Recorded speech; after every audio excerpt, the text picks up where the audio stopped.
Tell me what you think, Yorkie. You think it's terrible? Is it horrible? Hello. It's that frozen camera. That frozen camera. Uh, why is everything difficult today? Am I a ghost? I'm not a ghost. There I am. Hi! It's That Hildy time, That Hildy channel, That Hildy's lore drop. So if you're not part of the Discord, you missed a great big lore drop, which apparently I've said vaguely, but no one really remembered. So back when I was 31, 32, I almost made it on MasterChef. And when I say almost, I mean I made it all the way till that big British dick himself tried my food. However,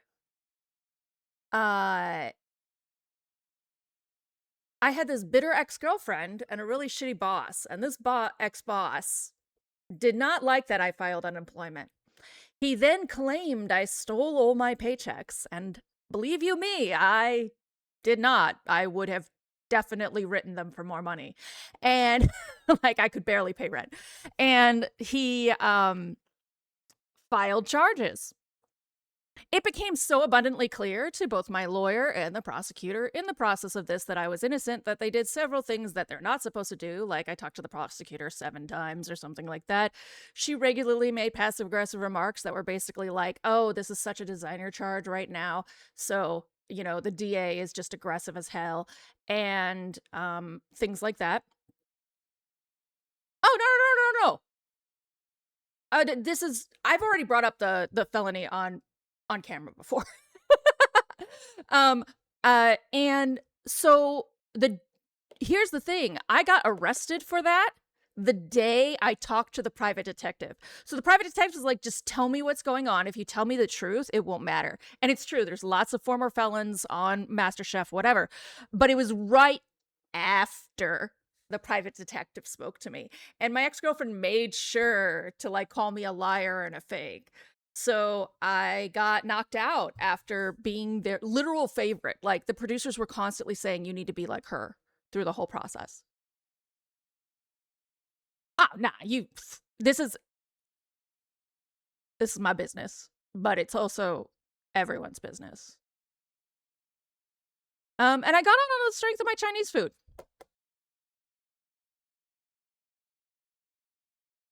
So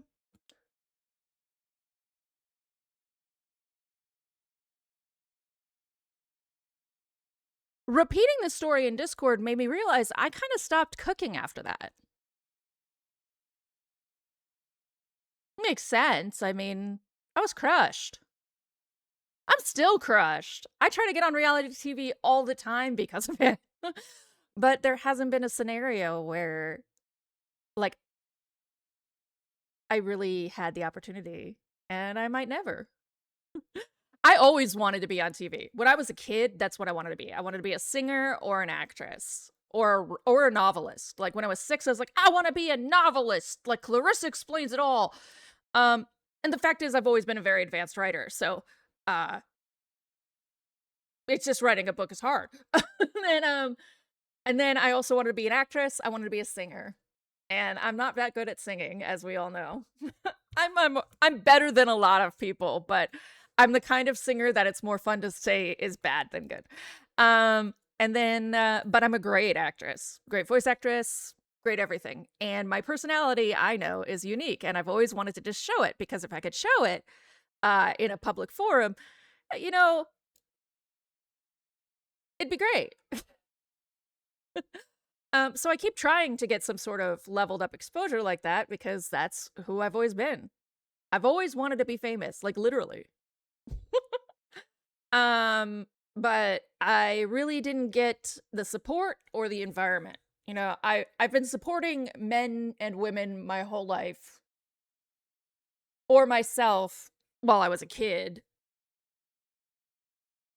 And then when I was done doing that, I pretty much had a nervous breakdown. And that's been the plot line.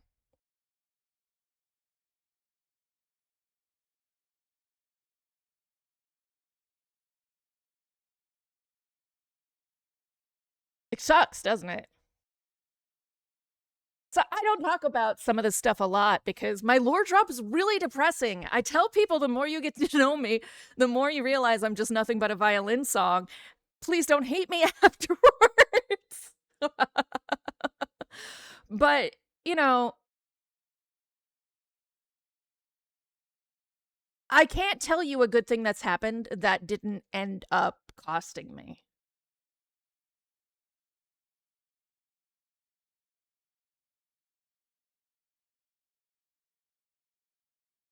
Yeah.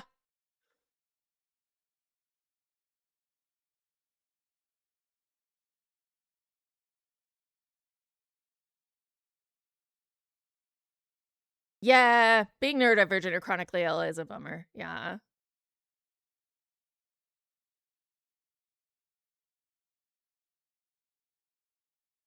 Yeah, I honestly, I'm trying to think about anything that I was really excited about,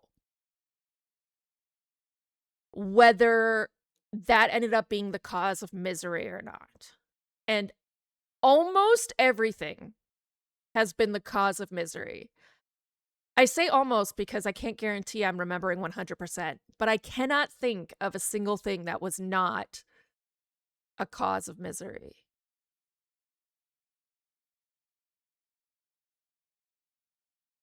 This is why I give good advice, people. That's why I give good advice. The Shibuya Scramble. We are in the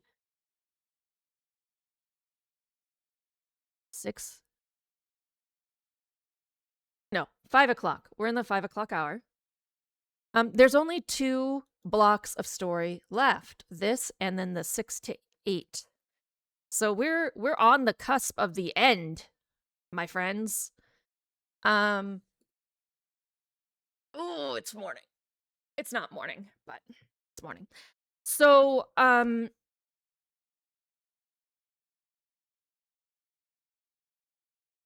we finished Maria's story entirely.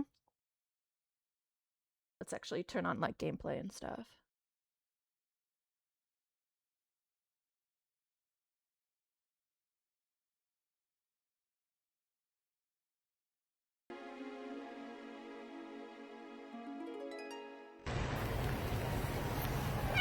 Tell me what you think, Yorkie. You think it's terrible? Is it horrible?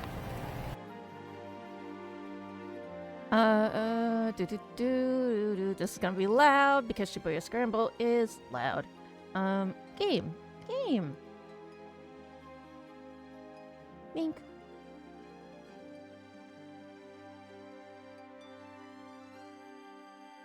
Right.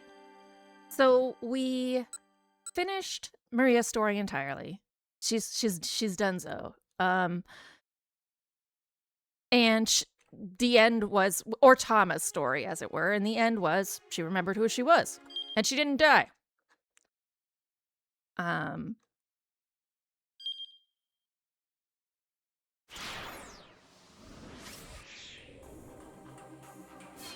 So for this hour, we've only got it's all dicks, no chicks.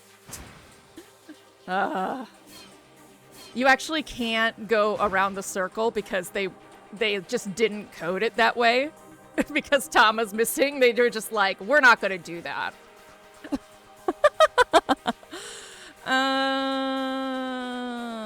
Sorry, YouTube. I know you're not watching me right now, but I did try to double stream, and YouTube is just being a butthole. So we'll have to upload this after.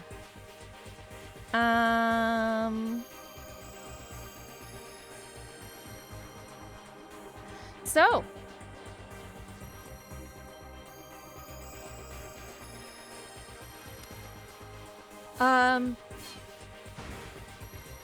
Like I said, I've been following guides because this game's very lengthy if you get it wrong. So this one I'm gonna hew pretty close to the guide because I had that soft lock last time from sort of only checking the guide when I wanted when I felt like I might fuck something up. So this time we're gonna be pretty on rails. So if I'm looking over to the left a lot, it's because it's above chat on my other monitor. Looks like like that. Guide, you guys, OBS.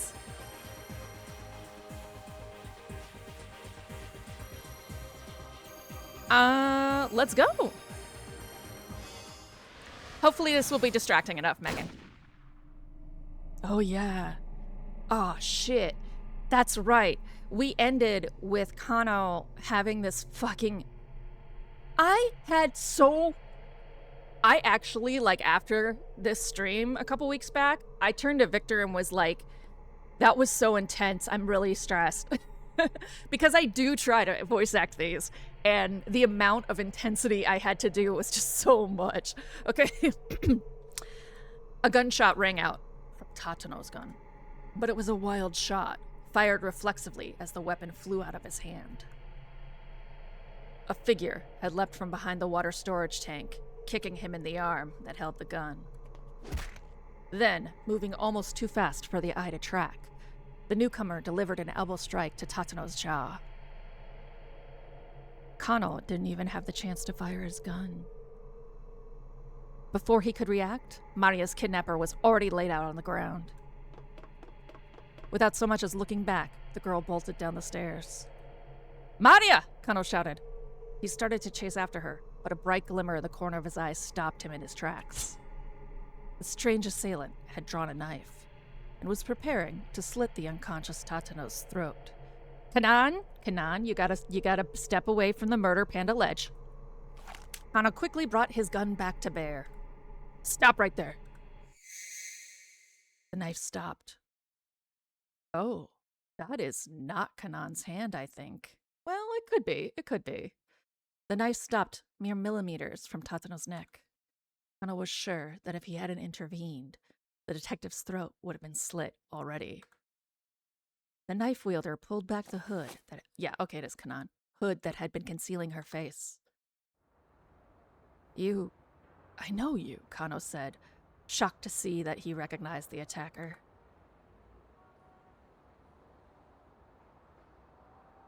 It was the girl who'd been knocked down by the minivan explosion. "Why stop me?" she asked, her tone ice cold. "Weren't you just about to shoot him yourself?" I don't have a reason to shoot him anymore.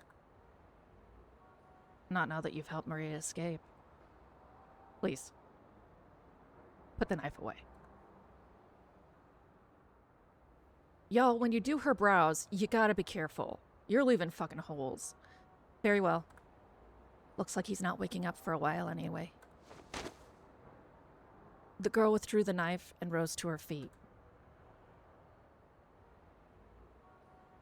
Like right out of Sherlock. "Why did you come to Maria's rescue?" "She's my friend," the girl said simply. "She's been infected with a virus," Kano said. "We have to get her to help as soon as possible." He headed for the stairs that Maria had scampered down. "Not so fast! Don't move!" The girl's sharp tone made Kano stop. "What for?" he demanded. "I thought you wanted to help." "I do want to help her, which is why I'm not letting the police get their hands on her." The girl's voice was quiet, but hard as steel. "The police are afraid of the Uwa virus spreading, which is why they'll certainly place Maria under quarantine. If that happens, there won't be any way to save her." "Just who in the world are you?" "Before I answer that, let's make a deal." Kano waited, non-committal. "I have information relevant to this case," the girl continued. "I want to make an exchange." Kano swallowed the lump in his throat. "In exchange for what?" "Tell me where Hitomi Osawa is." "Hitomi Osawa?" Stanley had taken Hitami into custody. Kano could probably get in touch and ask him where she was, but... Why do you want to know where Hitami is?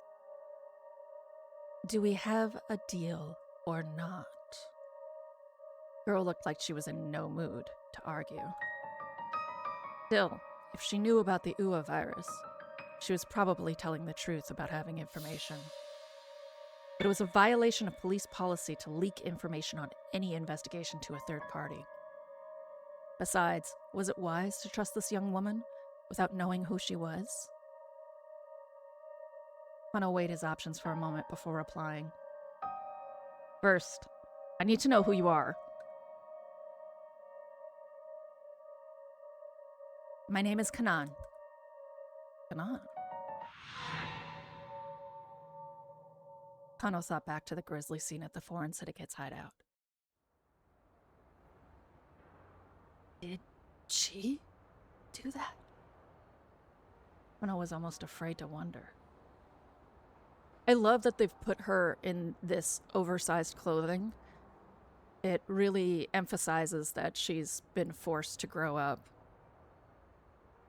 As if sensing his unease, Kanan spoke up, her voice low and calm.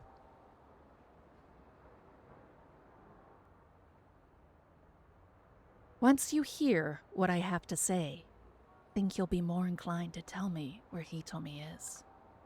There was still a lingering trace of adolescence in this strange girl's face. It's hard to believe someone so young could be a covert Middle Eastern operative. And yet Kano had seen how quickly she'd been able to render Tatano unconscious. All right then. Guess I'll go first. Oh, this is Kanan. All right then. Guess I'll go first, Kanan began. There's someone out there trying to get their hands on the antiviral drug. My objective is to eliminate this person and put a stop to their plan. Kano felt neither surprise nor horror at her use of the term eliminate. After all that had happened today, he realized sensibilities had gone numb. This person you're after. You're talking about an arms dealer named Alfard, aren't you? Kanan nodded. The UA virus has been weaponized and tested several times on the battlefield to great effect, she said. The antiviral would render this weapon wholly ineffective. Countries the world over are dying to get their hands on it. Oh, Snow, I'm so relieved. Then why did Alfard orchestrate this kidnapping? If the goal is to get the antiviral, why not just steal it from the laboratory? There was a lot about this kidnapping case that still didn't add up. Kano was sure Alfred's plan was hidden in those baffling details. Lab security at Okoshi Pharmaceutical is practically perfect. The place is under surveillance 24 hours a day, and getting to where the antiviral is stored requires bypassing 3 sophisticated electronic locks. Getting the antiviral out is impossible. Unexpectedly, a sly grin appeared on Kanana's face. If you were Alfred, how would you steal it? She asked. Huh? Kano was taken aback by the sudden question. He thought good and hard about how to answer.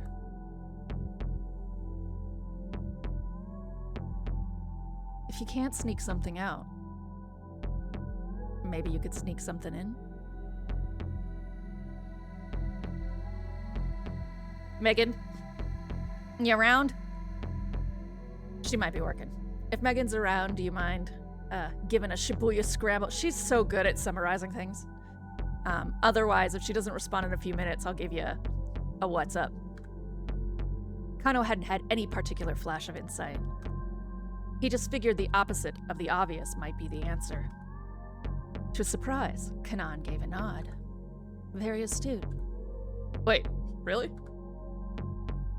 6 days ago, Alfard injected Hitami Osawa with the UA virus. What? The tale had taken a sudden and very unexpected turn. It wasn't only Maria who had been infected, but Hitami as well? And 6 days ago, at that. Wait, hold on. Hitami Osawa was perfectly healthy earlier today. So that must mean... Exactly. Kenji Osawa administered the antiviral to her. An unsettling thought occurred to Kano. It was supposedly impossible for Osawa to access the antiviral all by himself.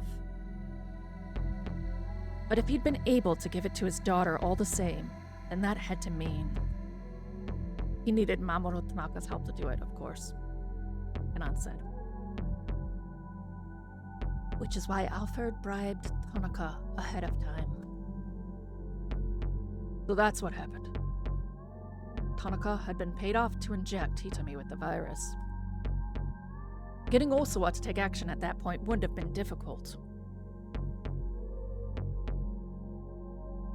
But why go to such lengths to get the antiviral administered to Hitami? Would Alfred have Hitami infected with the virus only to then have her father cure it? It's been roughly a week since she was given the antiviral. The DDS is still in her system. Drug delivery system.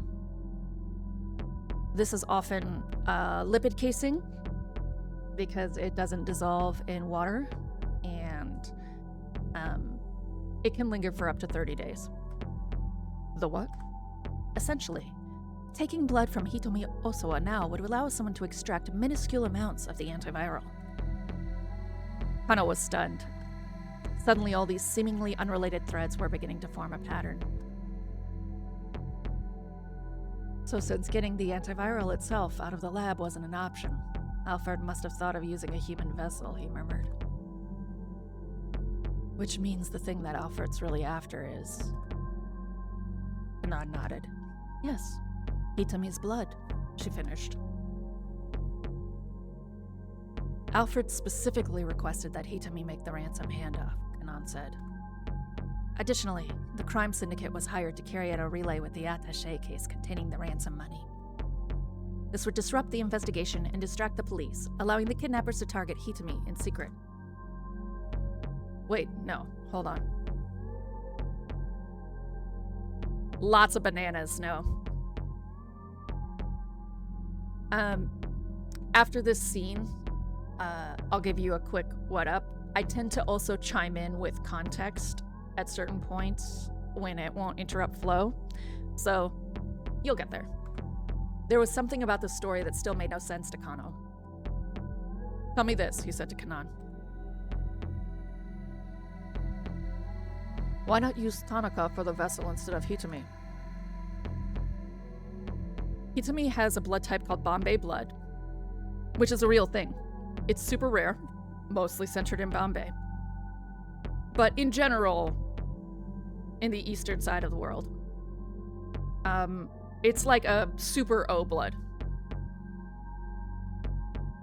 Tanaka could enter the lab along with Osawa, then secretly inject himself with the antiviral. It didn't seem like that would be terribly difficult. A good question. If getting the antiviral were the only goal, that would be the most expedient means of doing it.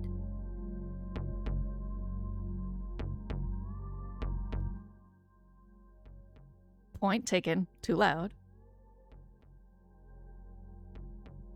So then why use Hitomi Osawa? Kano asked. Kanan thought for a moment before answering. Tanaka may have objected to the idea of giving himself the drug. I hear that it can have some severe side effects.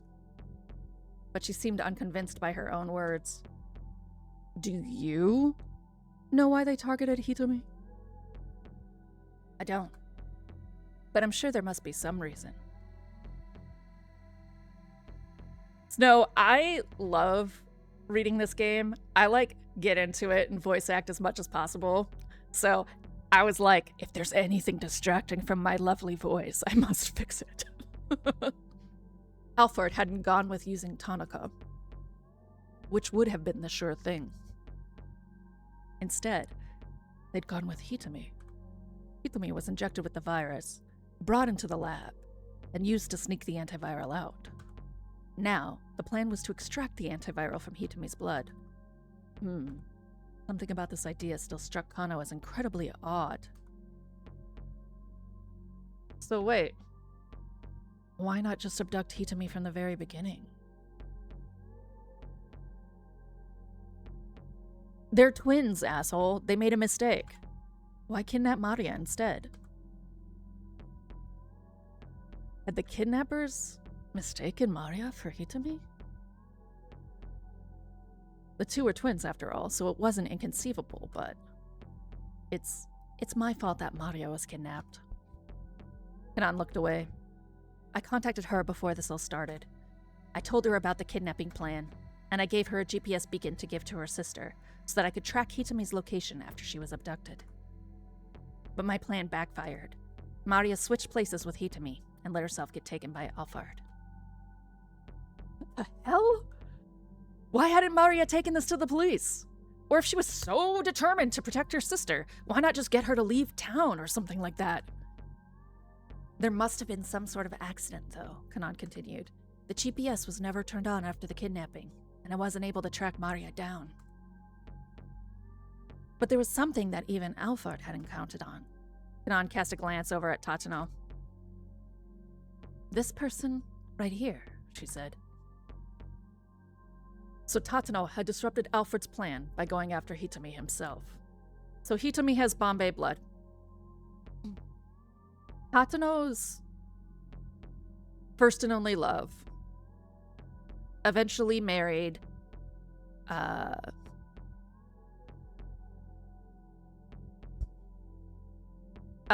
man named Endo.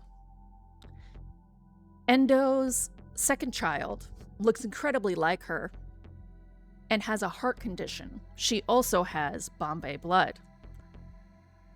So when Tatano, a detective, got word that a person with Bombay blood was in danger, he wasn't surprised to hear from Endo.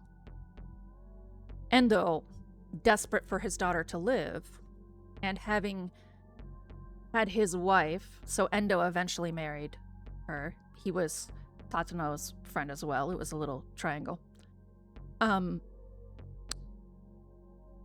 Endo essentially snapped and said, there's these organ traffickers I've contacted.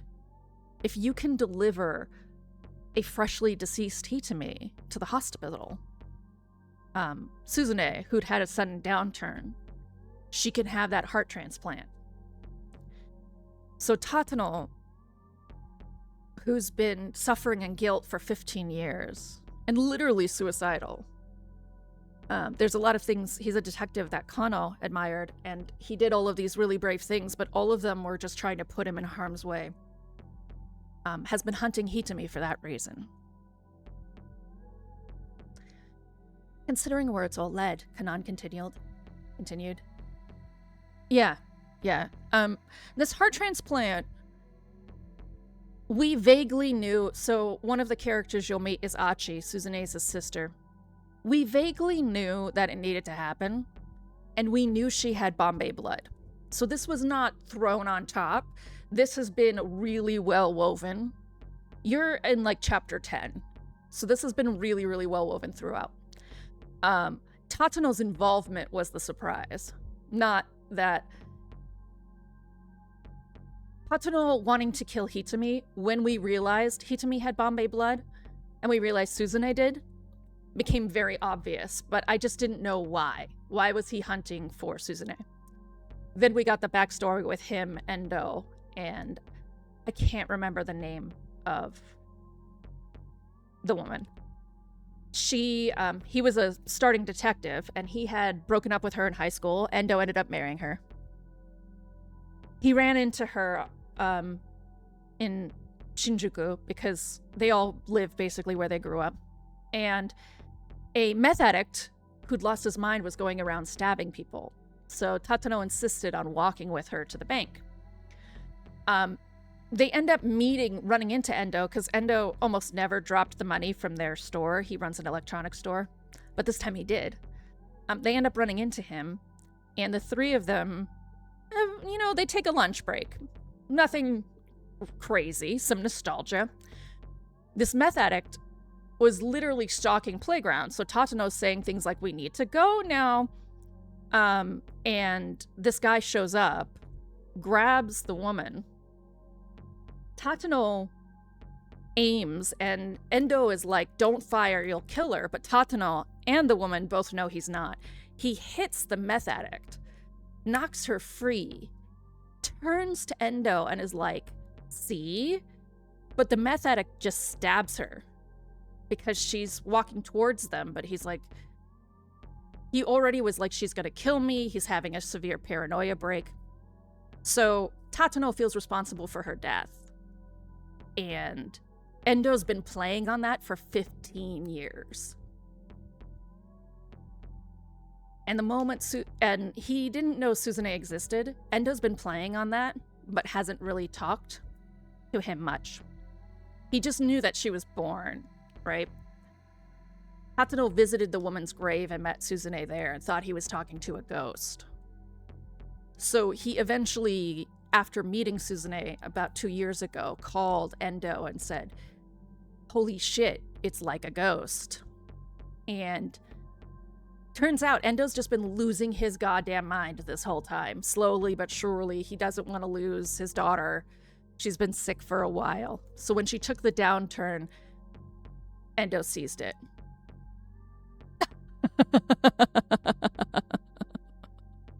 Listen. Play along, there'll be more context. I haven't had anyone come in late to the story who didn't enjoy the part they saw. Alfred must be panicking about now, but we can't let down our guard. Even now, I'm sure the mastermind is thinking of some way to fit what this man has done into the master plan. So it's a perfectly imperfect plan. Is that what you're saying? Precisely. Kanon flashed Kano an approving grin.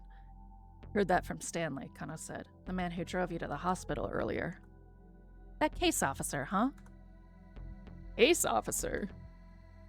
So that was it. Stanley was CIA. Oh, our faffy-faff detective finally figures it out. Kano has grown up a lot during this, but for the love of God, he was slow for a while. Stanley is Jack Stanley. It looks like Agent Smith. CIA. The U.S. Embassy in Akasaka functions as the headquarters for CIA's Japan branch. As the embassy building is not reliably secure, however, the agency carries out many of its activities in specifically constructed embassy annex facilities, often under the guise of cultural exchange organizations. There are reportedly over 100 CIA personnel active in Japan, but given the inherent secrecy involved, the exact number is not officially known. Now that Kano thought about it, it all made sense. Since Alphard is an arms dealer with worldwide connections, I don't know what nation might be trying to obtain the antiviral. Obviously, any country that has the viral weapon would want to prevent their enemies from obtaining it. It's no huge surprise that people are butting in trying to put a stop to Alfred's plan. A tiny beeping sound caught Kano's attention. Kanon pulled a PDA from her breast pocket. Ooh! Age! PDA, define. Personal Digital Assistant. Refers to various types of small, portable devices for information management, occasionally also referred to as a handheld PC.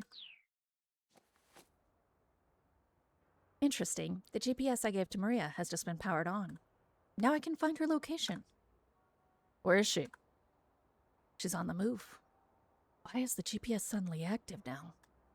Kanon frowned. At any rate, I've told you what I know. Now tell me where Hitami is. All right. Kano got out his phone and called Stanley.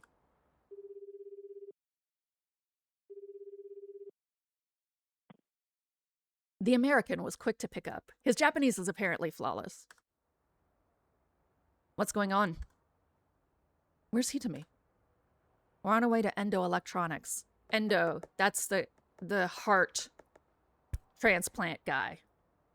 Endo Electronics in Dolgenzaka. Endo Electronics? Why are you going there? Kano was familiar with the dilapidated old storefront. He had passed by the place countless times. Too long of a story. There's a lot that's happened, Stanley replied. Achi put 2 and 2 together about his dad last chapter. Achi has been helping Hitami survive this disaster. How are things on your end? About as bad as they could be, but I'm getting closer to the truth. Please, make sure you keep Hitami safe. Alfred is after her blood. Her blood? Kano told Stanley what he'd heard from Kanan. I see. So that's what's going on. Once we're finished with things in Dolgenzaka, I'll bring Hitomi right back to the precinct. Where is she? Kanan asked as soon as Kano had hung up. She's on her way to an electronics store in Dolgenzaka. I see. Kanan checked Maria's location on her PDA.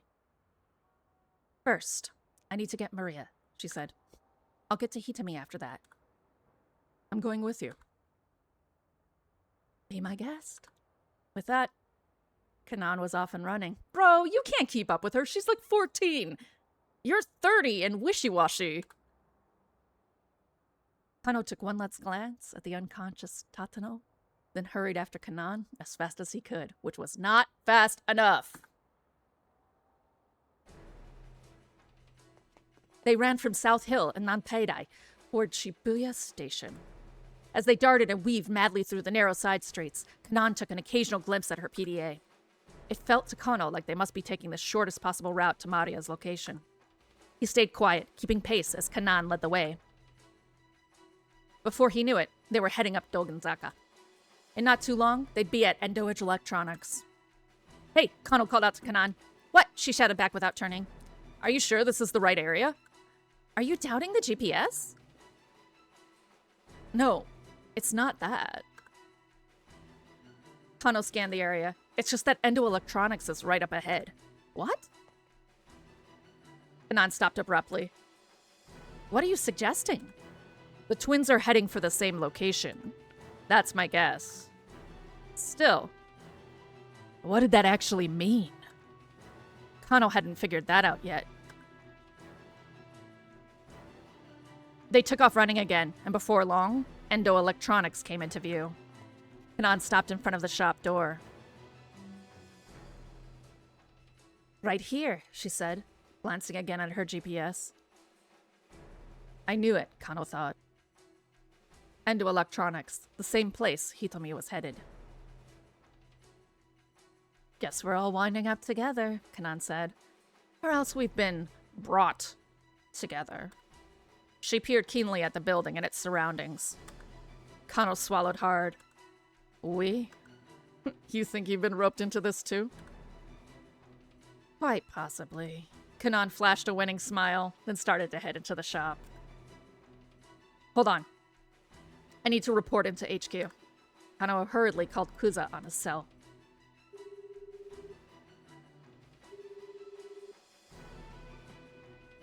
Kano, what's going on? I've located Maria Osawa. Huh? What's that? Kuza's words came out as a surprised and childish yelp. Come on, Kanan's smile turned to a steely glare. Time is critical. He nodded silently, back at her. Kano, what's the location? Kuza asked. Where are you? I can't say right now, sir. Please, just leave this to me. Hey! Now just hold on! Click. But Kano ignored the director's squawking and hung up. Sidrata? I have not had sidrata. Is this a food? A drink?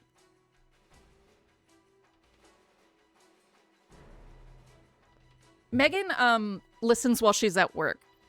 So, if she's ever slow to respond, just wait till I read your message. She seemed wholly unconcerned by the idea that she might be playing right into Alfred's hands. Despite her youth, she clearly thought of herself as quite capable. Warily, he followed after her.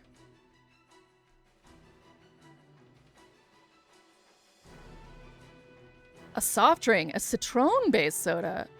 Oh, that sounds delicious. After navigating a veritable cavern of junk, they came to a door that led to the living area beyond. Kanan quietly opened the door and immediately stepped inside. The home was divided into a dwelling area and a workroom. A man's voice could be overheard from the workroom, raised in anger. Don't you want to save Suzune? Kano and Kanan crept closer. Peering through the next doorway, they saw a tense confrontation in progress. Maria and Stanley were standing there. looking down at a middle-aged man who had restrained Hitami with a stun gun pressed to her throat. Dad, of course I want to help Suzune. A young man stepped into view, speaking to the older fellow. But do you think this is what she'd want you to do? Kano watched intently, tensing for action. There was so much at risk here. He was about to barge into the workroom when Kanan grabbed him by the shoulder. Let's wait and see how this goes first, she whispered. He realized this was good advice. They provoked the older man. Things could very well take a sharp turn for the worst. They just have to hope the young man could take him down. We have a jump to Achi here, but I'm going to go ahead and finish this. Oh! Hey! I love, like, pretty much any soft drink from Italy, so I know I'll love it.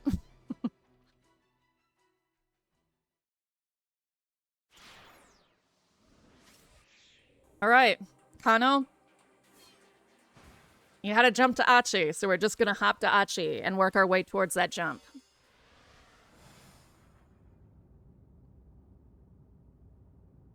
Achi told Stanley and Hitami what his father had done. She listened. Hitami hung her head. Her face was sallow. I'm so sorry, Achi told her. I'm not really sure what to say. He clenched his fist so hard his knuckles popped, struggling to keep his emotions in check. So if I were rendered brain dead, you could help your sister, Hitami murmured. Brain dead, defined. A state where brain function has ceased irreversibly. In Japan, there are 2 conditions for declaring breath death. I think they meant brain. The first is that the patient must be comatose and in a state of apnea, no longer breathing, due to damage to the brain. The second is that the root cause is diagnosed and it is deemed that no reasonable treatment will restore brain function. Stop, Hachi said quickly. Please. Don't say things like that. A sad look to Hitami's face, and she pressed her right hand to her heart. Alright, so get ready for a very long list. Because it's pretty much anything. I worked in a lot of Italian restaurants, so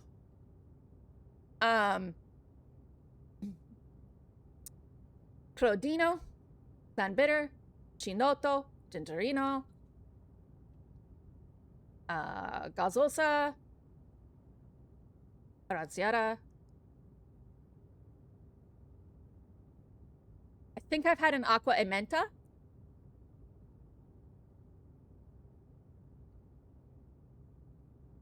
And then as far as aperitivos, like the alcoholic kind,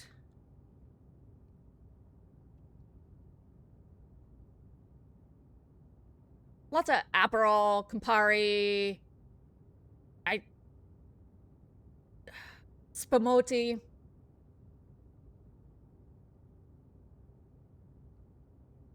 Oh, what? I'm looking up the name of this one because I remember it, but I don't remember it.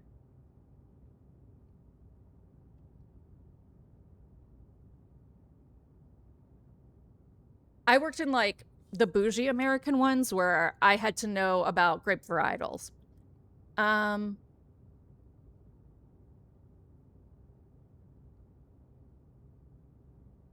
Yeah, I know. They tasted basically the same. I just have had them. Just different restaurants ordering in different things. What is the name? Kochi! Kochi Americano I've had. Oh, I thought Chinar. I was hesitant to say Chinar, but because I couldn't remember if it actually was.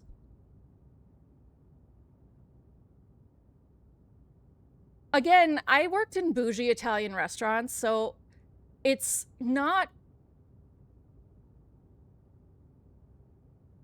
it's not whether it's an artichoke aperitif. It's in a lot of bougie drinks. So there's a good chance you don't actually know it. If you've never bartended. So, it's more about like handing an American the Italian label, not about it being a not about it being the taste, right? Yeah. It's basically like in these kinds of restaurants, right? We make sure to have DOCG wines. We only serve Italian sodas. We only serve handmade pasta.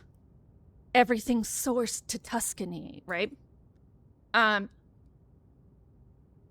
least this was one of the restaurants I worked in.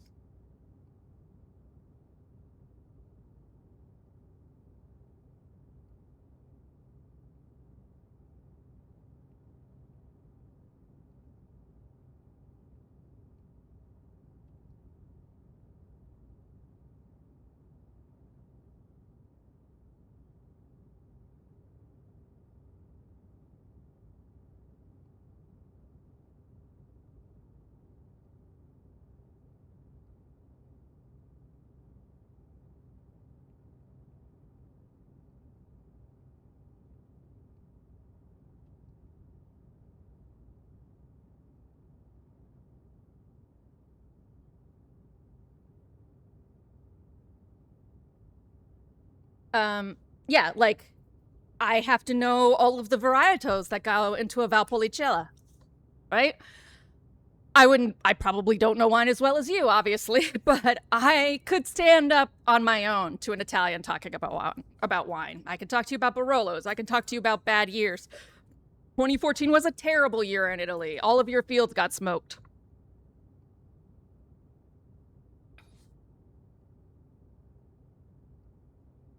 I know the ratio that goes in a oh, of course I'm going to forget this name right now. Starts with a V. It's a white wine, but it's a 20, 30, 40 on varietals. With like 10% random. Verdicchio. So it has like 40% Verdicchio, and they're allowed to put like Gavi in there and other things. I know what regions they come from. Because I had to. I've sold like $400 bottles of Italian wine.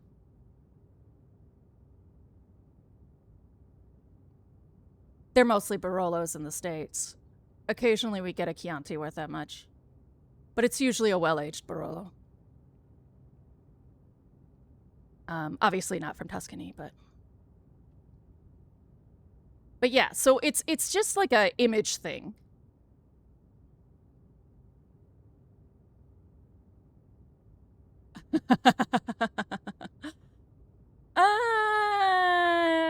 In the States, we call Prosecco wine.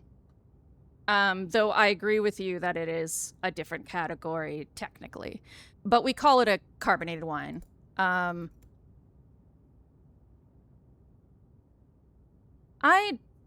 used to drink a lot of wine. Bollicine. I may not know that. Oh, tiny bubbles. Oh, cool. I used to serve Lambrusco, which is very hard to find in the States. Yeah.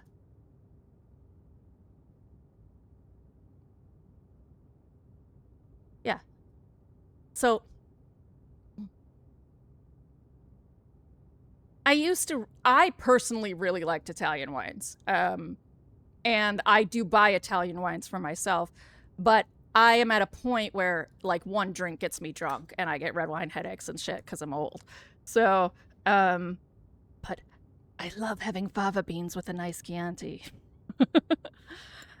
We're not allowed to call it Chianti in the States if we produce it here. It's called a Sangiovese. But there's a gay winery out here that produces Italian wine, and they produce a really killer Sangiovese. But again, it's not like we don't have an equivalent. It's just a way of getting people to spend money and making an experience. Right? The gays. God bless us all, everyone. Gay folk in winemaking's pretty rare. Like, I mean, it's at least out and open lesbians, I should say, in winemaking is pretty rare. So this particular winery is very special.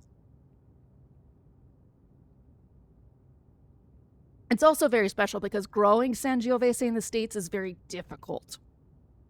So, I used to be, when I had money, I was part of their wine club. Again, I spent 10 years bartending, and 6 of those was the kind of bartender where you tweezer flowers into place and you make foams. You know, I was very bougie bartender. So if we get on spirits, I know spirits, I know wine, blah, blah, blah. The general average tab for me at the restaurants I worked at before I left restaurants was about $700 per table. If I worked an event, I was often working $10,000 events, which is a lot. Yeah, Megan just sponged. I also love learning things. So when I was a bartender, I made sure to learn a ton about booze and just what I was doing because I like learning. Like, I know a shit ton about rum because I realized 8 years into my career, I didn't know anything about rum. So I just spent time learning about rum. When I first started bartending, I had someone turn to me and say, everything you have with vodka. No, nobody actually likes vodka. They just haven't tried it gin yet. And then later on, that same manager said, everything you have with gin, you should try with tequila. So I went from vodka to gin to tequila. And then I made it that everything I have with tequila, I should have rum. The gin in Italy sucks ass. Guarantee you the gin in Italy sucks ass. You guys have some importing rules that are trash. But I'm going to go back to the game now, my friend. I'll check in. You don't get tequila out there, do you? Oh my God, that's right. Europeans don't get tequila or it's super expensive. Your life sucks. You also don't get a lot of rum because it's a Western world thing. We're drunks and we have cool shit. Nanner, nanner, nanner. A sad look came to Hitomi's face and she pushed her right hand to her heart.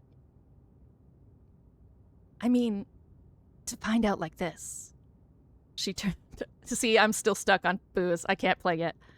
I hate gin so much. There's this British friend of mine and we keep getting into the same fucking argument. We do get tequila. It's not, oh, that's great. I love that, actually. Tequila is my favorite spirit. I like just slightly more than rum. Slightly, but I love both of them. I have heard tell that tequila and rum were expensive, so I'm happy that it's not for you because tequila gets a bad rap in the States, probably because brown people make it and we're racist as fuck. I hate saying the term brown people. Oh, I've been on Twitch too much. Weird things are getting in my mouth.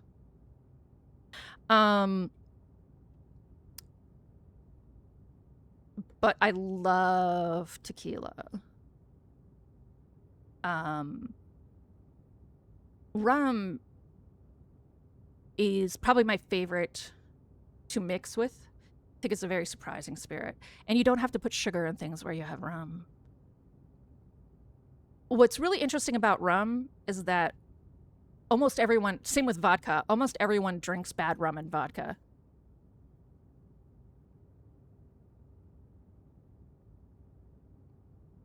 Yeah, I mean, you're also, like, I don't mean to harp on your age. It's just, I've had 20 more years on you. I'm not a huge drinker either, though there was a period of time. When you're bartending, it's really hard not to drink a lot. I was not an alcoholic, but I did drink quite a bit.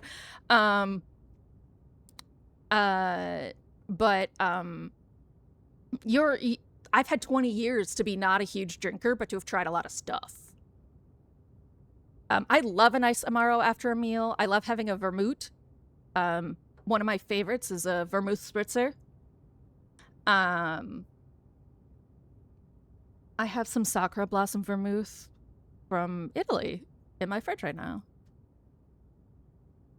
You are allowed to drink, I think, at 16. I think in Italy, if your parents give it to you, you're allowed to drink no matter what.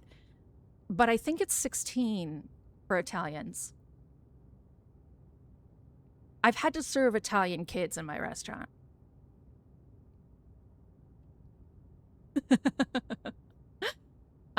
Because if the parent buys it for them, it's legal.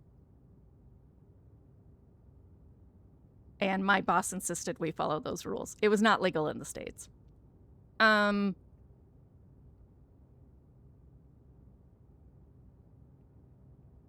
It's a good mezcal. It's a real good mezcal. Yeah. I mean, that's the same in the States, to be honest. Your parents will give you a little bit of beer or whatever. Often they give you something gross to hope that you won't drink, but a lot of people now, they want to make drinking not special so that their kids don't sneak it around and become alcoholics. So there's a lot of parents who will let you drink if they're around. The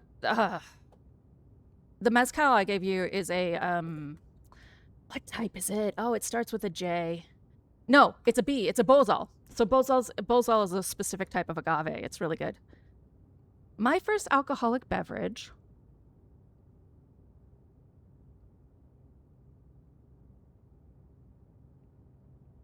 was a sip of beer when I was like 2. But my first that I ordered for myself or had for myself, I think was a fucking Guinness, because I started working in an Irish bar when I was like 19, 20, and they would sneak me booze.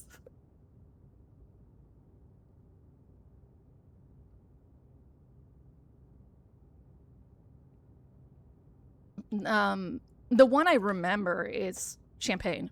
I was given champagne when I was like 10 at a banquet. Hated it. Love it now. Love it now. So much. I can't have a single Guinness ever again. When I was like 21 to 25, I worked in Irish bars a lot. There's a lot of Irish people in Denver. That's where I was. Oh, I cannot have Guinness anymore. I cannot. It's like, to me, it's like chewing a piece of bread now.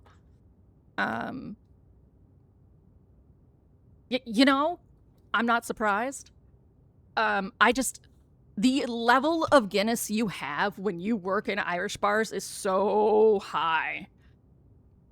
In America, you get shift drinks.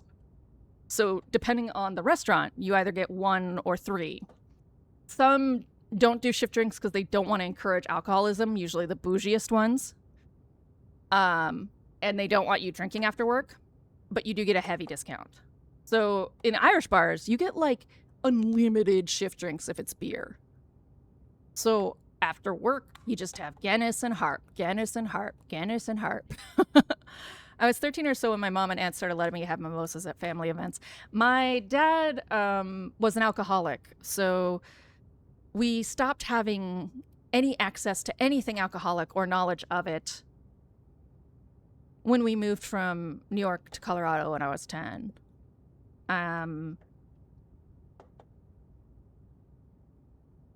At Christmas, when we were adults, my mom would buy a bunch of different booze, and I would make cocktails sometimes. Usually like a bottle of each Spirit and Bailey's. Now she just buys like a couple of Italian white wines I taught her to. Yeah. Essentially, my mom didn't drink and my dad was an alcoholic. And we were isolated from extended family. So there was nobody else around to teach us healthy booze habits. And my dad was such a shithead that I just never drank. I was a teetotaler until I was 20 when I was working in the Irish bar. And then I've had maybe 1 drink a year for the past 5 years. It's just not like, I've always done karaoke. I've always done all the things that people drink to do. I've never had a problem being that outgoing. So I never got a need for it. And in high school, I was so desperately weird that I never got invited to parties. Or I turned them down because for a lot of high school, I had fiance out of state. This is a long story, a huge lure drop that we're not going to do today. But she would insist I be home to call her at like 7.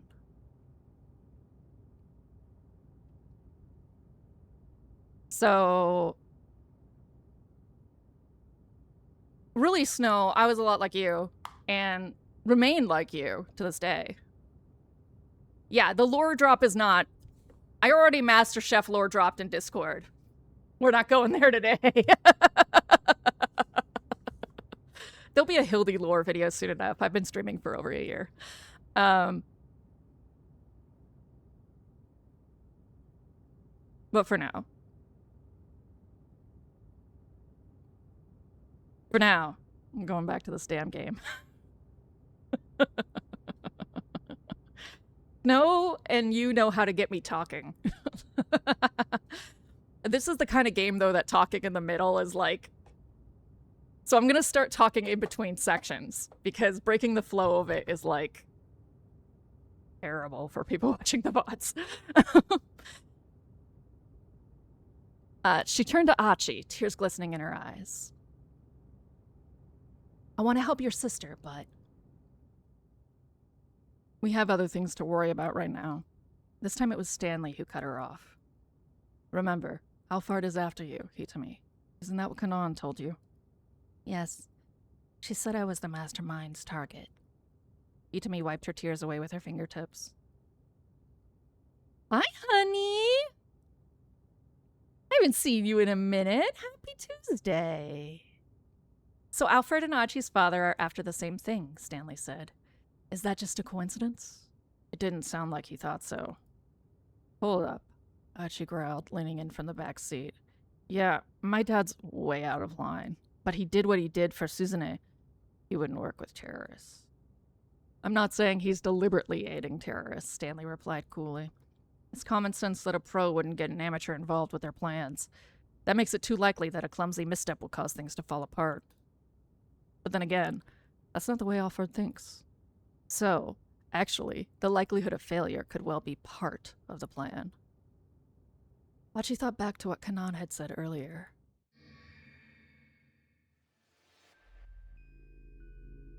If you achieve your goals using accidental means, the outline becomes blurred, and it makes it harder for anyone outside, looking in, to grasp what the actual plan is.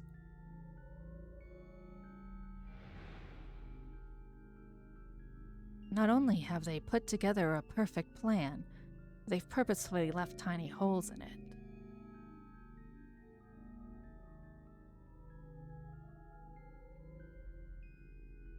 So if we assume the plan has failed, this slip-up might be exactly what Alfred wants, Stanley muttered. How are you doing, honey? Sort of an intentional hole, then, Achi said. Stanley snorted. Kanan told you guys that too, huh? If that's the case, you really are a fool. What did you just call me? Achi barked. If you've known all along how formidable this opponent is, you should have given Hitami over to police custody right away. It's only a matter of dumb luck that either of you are still alive right now. Luck or not, me and Hitami have managed to get by safely. That's all that matters.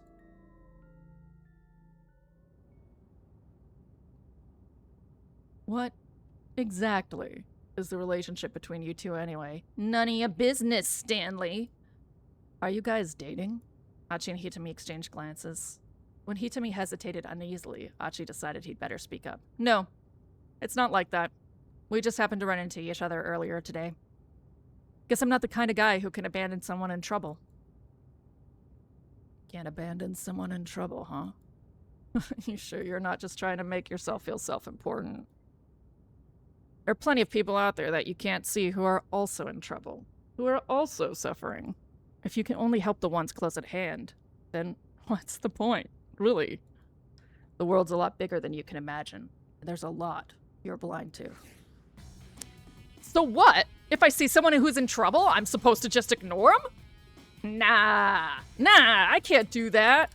If I see someone who's collapsed from hunger, I'm not gonna just walk on by because there are people starving somewhere else in the world. I'd be all, hey, let me treat you to a beef bowl or whatever. You couldn't have come up with a smarter example, Stanley replied with a tiny laugh. Okay, so I'm an idiot, Achi scowled. My bad. Stanley laughed again. Today's been an interesting day, he said. I was with another fellow earlier who was just like you. Meaning what? He was an idiot too? Yeah, he was an idiot. All you Japanese have that problem? Ooh. Hardly. My little sister's so smart she'd make your eyes pop out. Well, I'm sure relieved to hear that. If everyone in this country were as dumb as you guys, I might actually start to like this place. Huh? What does that even mean? Talk so I can understand, man, Achi shot back. But Stanley didn't respond. Instead, he stuck his head out the car window, peering at the road ahead. All right, Stanley, you recovered that. But that was dangerously close. They were close to Shibuya Station now, and the traffic had ground to a halt. Gridlock. Again? Stanley grumbled. It's probably better to walk the rest of the way to Endo Electronics. He pulled over to the side of the road. Side of the road. Defined. Specifically, the shoulder that runs along either side of the traveled portion of the roadway, a place where trash tossed out the windows of moving cars tends to accumulate. Tossing cigarette butts and empty cans out onto the street can potentially hurt people, and it definitely makes a mess. Please, don't litter. This game has such personality. Achi got out of the car, feeling his guts knot up with worry. Pretty soon he was going to have to confront his father. Stanley gave Achi a look. Are you scared about meeting with your father? Huh, I'm not scared. First things first, I'm gonna punch him right in the face. Then, we can have ourselves a chat. Don't let your emotions get out of control. Your father might be one of the key players in this case. I don't give a damn about that. Achi took Hitomi by the hand and started walking. Achi's theme is so 90s.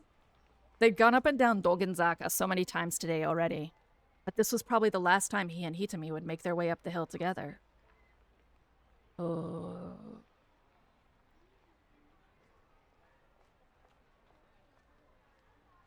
No, I think Achi would lose his shit. His anger rising, Achi picked up speed as he marched onward, wanting to confront his father as soon as possible.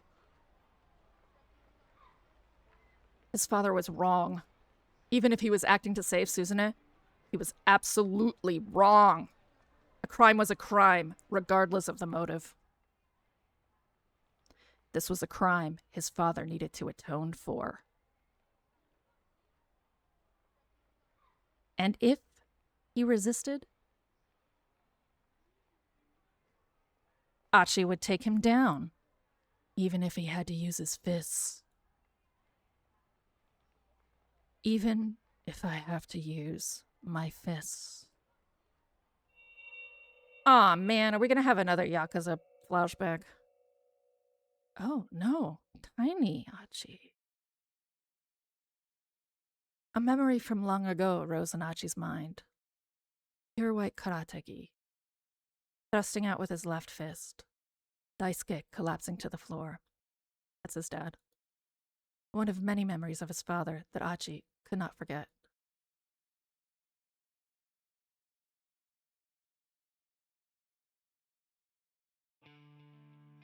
Kneeling before the memorial altar of his mother, Kotone, Achi wept uncontrollably. He clutched his ohajiki tightly in his hands. Ohajiki, defined. A toy made of small, coin-shaped glass beads, somewhat similar to marbles. The typical game involves flicking one's piece into the opponent's with a fingertip. Specific rules vary greatly by region. Achi had always been rather clingy with his mother. When she was alive, she had often joined him for ohajiki, origami, and the like. On this particular day, Achi had come home miserable after getting bullied by the neighborhood kids for acting like a wimp. Achi, He turned to see his father holding 2 cups of shaved ice. Come here for a bit. They sat on the stairs together, eating their sweet frozen confections. You want to get tougher? Daisuke's words were soft and simple. How about you and me get tougher together? Achi looked up at his father, frowning in confusion. How are we gonna do that? Well, for starters, how about we learn some karate? Karate? Achi's face twisted up unhappily at the idea. He couldn't even imagine himself punching or kicking anyone. It'll be all right, his dad said. I'll go with you. Don't you worry. Daisuke flexed one of his scrawny arms. His biceps bulged up the tiniest bit. Achi was well aware that his father wasn't much of an athlete. There had been an athletics meet at his grade school. Even now, the memory of Daisuke tripping clumsily during the parent participation relay was burned into Achi's mind. Parents have to participate in Japan? That sounds horrible. Parent participation. A type of children's event where the parents who have come to watch their children compete are asked to join in with them. Daisuke took part in the tug-of-war, only to get tangled up in the rope and dragged over the line. Achi was understandably disheartened by his father's embarrassing display, but after eating the lunch his father had made for him, his spirits quickly returned. Daisuke had made rice balls that were clumsily oversalted, but Achi could tell how hard he'd worked to prepare them. I mean, if you're gonna be there. And so the two began training together at a local karate dojo.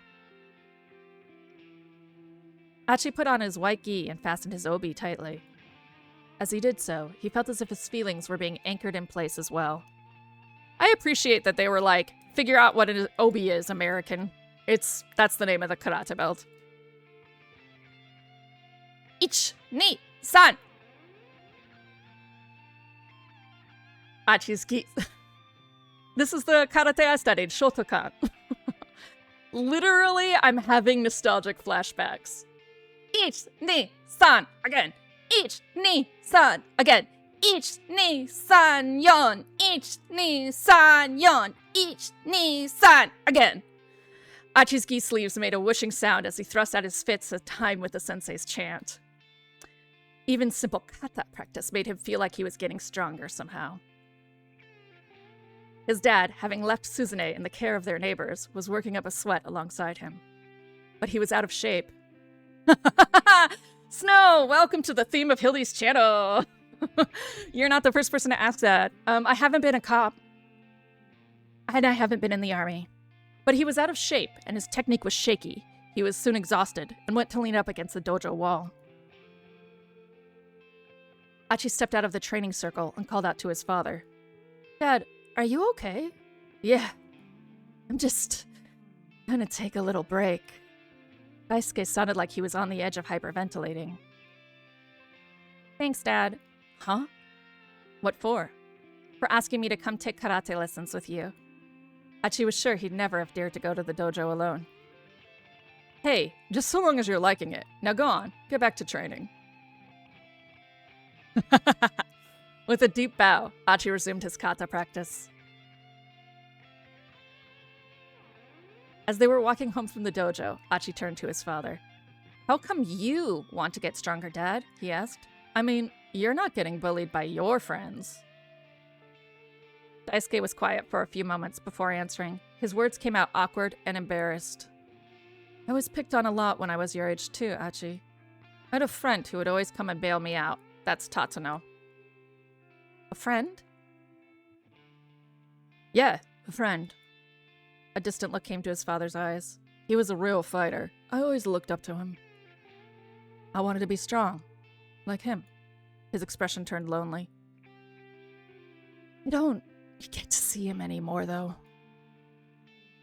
Why not? Achi asked. Did he die? No. No, nothing like that. Then did you guys have a fight? Something like that. Daisuke smiled sadly. He stared out into the sky for a while before speaking up again. His name's Tatano. My friend. That's his name. Achi's father increased his pace. Come on, he said. We have to go and pick up Suzune. After that, despite Achi's questions, Daisuke would say no more about his old friend.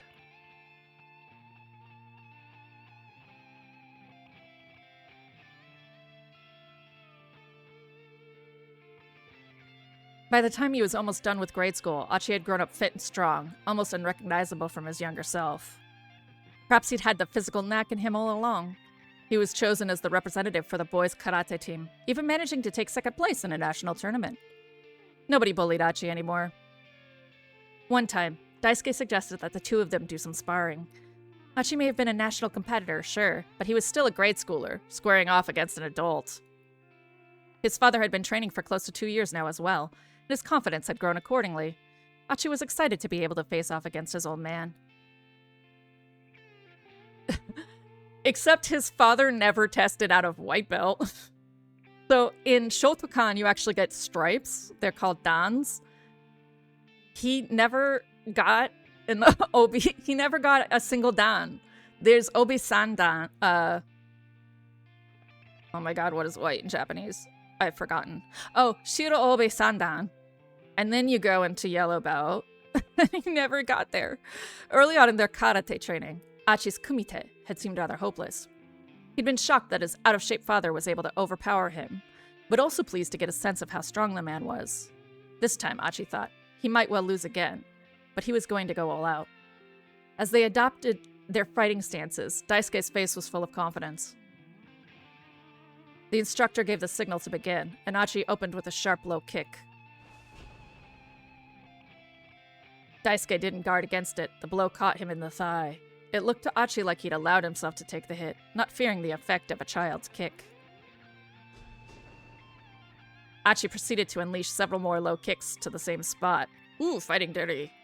There's no kata that teaches you that. Bit by bit, Daisuke's face revealed his discomfort. Finally, he yanked his leg away. That was when Achi realized. His father wasn't letting himself get hit on purpose. He was just unable to keep up with the speed of his son's footwork. If that was the case, Achi felt bad about exploiting his dad's weakness. He decided to leave his leg alone. Instead, he aimed a punch at his father's midsection. He was shocked by the impact as the blow struck home. Boy, you're not supposed to hit with your full strength when you spar, kid. Clearly, Ryder does not do martial arts. He had an attack. I can't actually hit people when I fight. Like, there was, Ferris had her 30th birthday back in April, and there was a boxing machine there, and everybody was, like, just being comical and trying to hit it as hard as possible. And I threw the weakest punch of everyone because I literally pull my punches by reflex. I was terrified to hurt the bag. That's how much they drill into you that you only hurt someone who's trying to hurt you. I, like, mumbled about control and karate or whatever and, like, hit in the back. He'd just thrown a light midsection punch as a check. But as Achi pulled back his fist, Daisuke crumpled to the floor, writhing in pain as he clutched his gut. Achi stared in disbelief at his own hand. That was the last day that Daisuke went to the dojo. Oh. Your dad's pathetic. Yeah, he's such a loser. Achi was on his way home from practice, and some older students from the dojo had started ribbing on him. Did you just say? These kids were middle schoolers, but Achi wasn't about to back down. He thrust out with a quick punch, stopping it just short of one boy's nose. Go on. Say that again. I'll kick your ass. The older boys went pale, then took off and ran. But this small victory did nothing to bolster Achi's spirits. His father had looked so small and lonely, heading away after quitting karate. But Achi didn't think there was anything pathetic about that. Sure, maybe by now, he was better at karate than his father. But really, what difference did that make? In growing stronger, he'd learned something. Using force to win out over someone else didn't mean anything. Strength alone didn't determine a person's worth. Hachi loved and respected his father for going to the dojo with him. Beating him in a karate match didn't change the way he felt.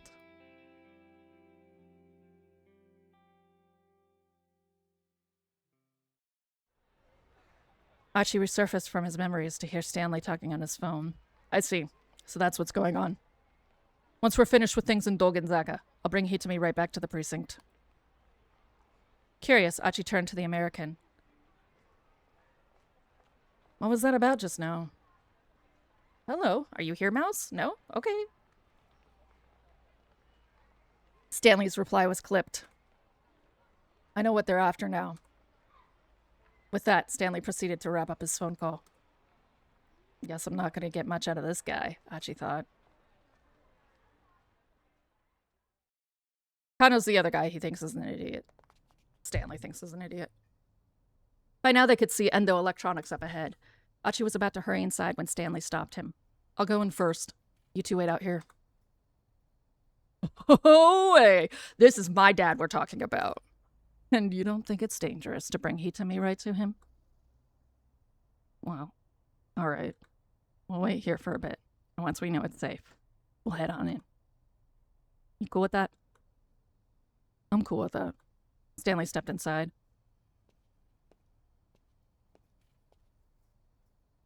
Hachi fussed about impatiently, staring at the entryway. The palm of his clenched fist was sweating. Never before in his life had he wanted to just deck his old man. Hitami watched him uneasily. Hitami. Yeah? I'm sorry. I really don't want you to have to see this. But I think you're about to witness the crowning shame in Endo family history. Gee, don't say that, Hitami said. She squeezed his hand. He found his other fist unclenching.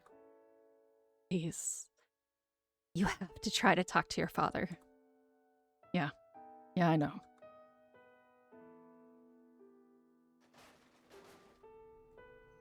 Suddenly, there was a loud crash from inside the building. The time for waiting had passed. Let's go! Hachi and Hitami raced inside, barging into the living quarters without bothering to shed his shoes. He heard his father's voice coming from the workroom.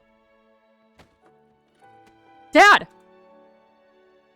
Hachi hurried through the workroom door and saw Stanley holding his father pinned across a desk. Let me go! Please! Let me go! Daisuke thrashed both of his legs. Stanley, please. Let him go. I want to talk to him. Stanley snorted dismissively, but did as he was asked. Daisuke stood up, rubbing at a sore wrist. Dad, please. You have to tell me. Where is Maria? Maria? What are you talking about? Daisuke wouldn't meet his eyes. Don't play dumb with me. Hachi pointed at Hitami. You know who this is, don't you? Hitami Ozawa, the girl you've been after.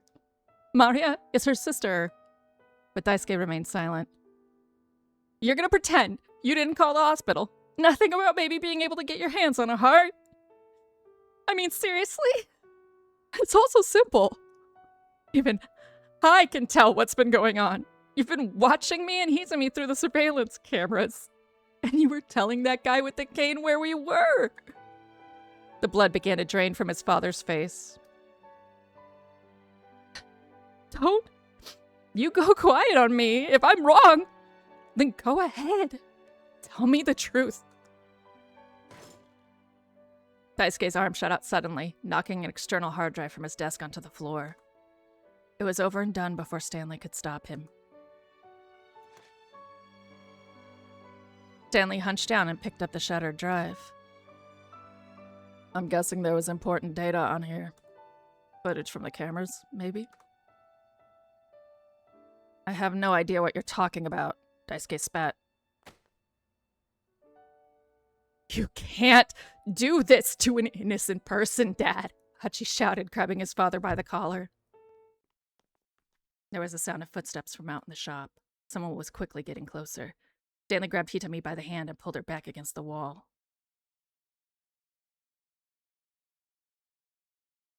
Archie stiffened as he turned his gaze to the door.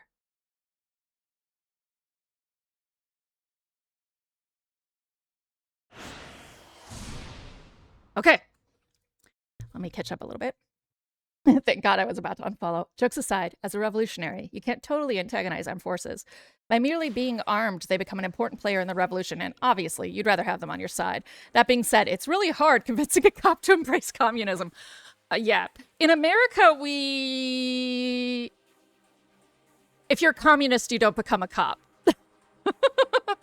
Or you resign. That's just how being a cop in America is. That's just what it is out here. Lots of people dead because they're black out here. But I don't antagonize... right. But I don't antagonize the cops. I don't. I just... You know... I stay very far away. I never wanted to be a cop. There was a brief moment I wanted to join the army, and then I lost that delusion when I was like 7.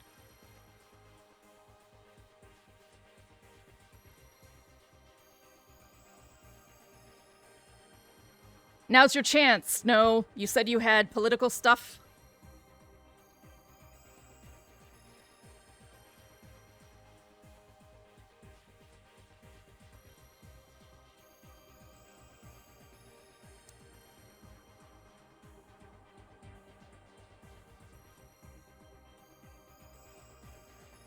Lay it on me.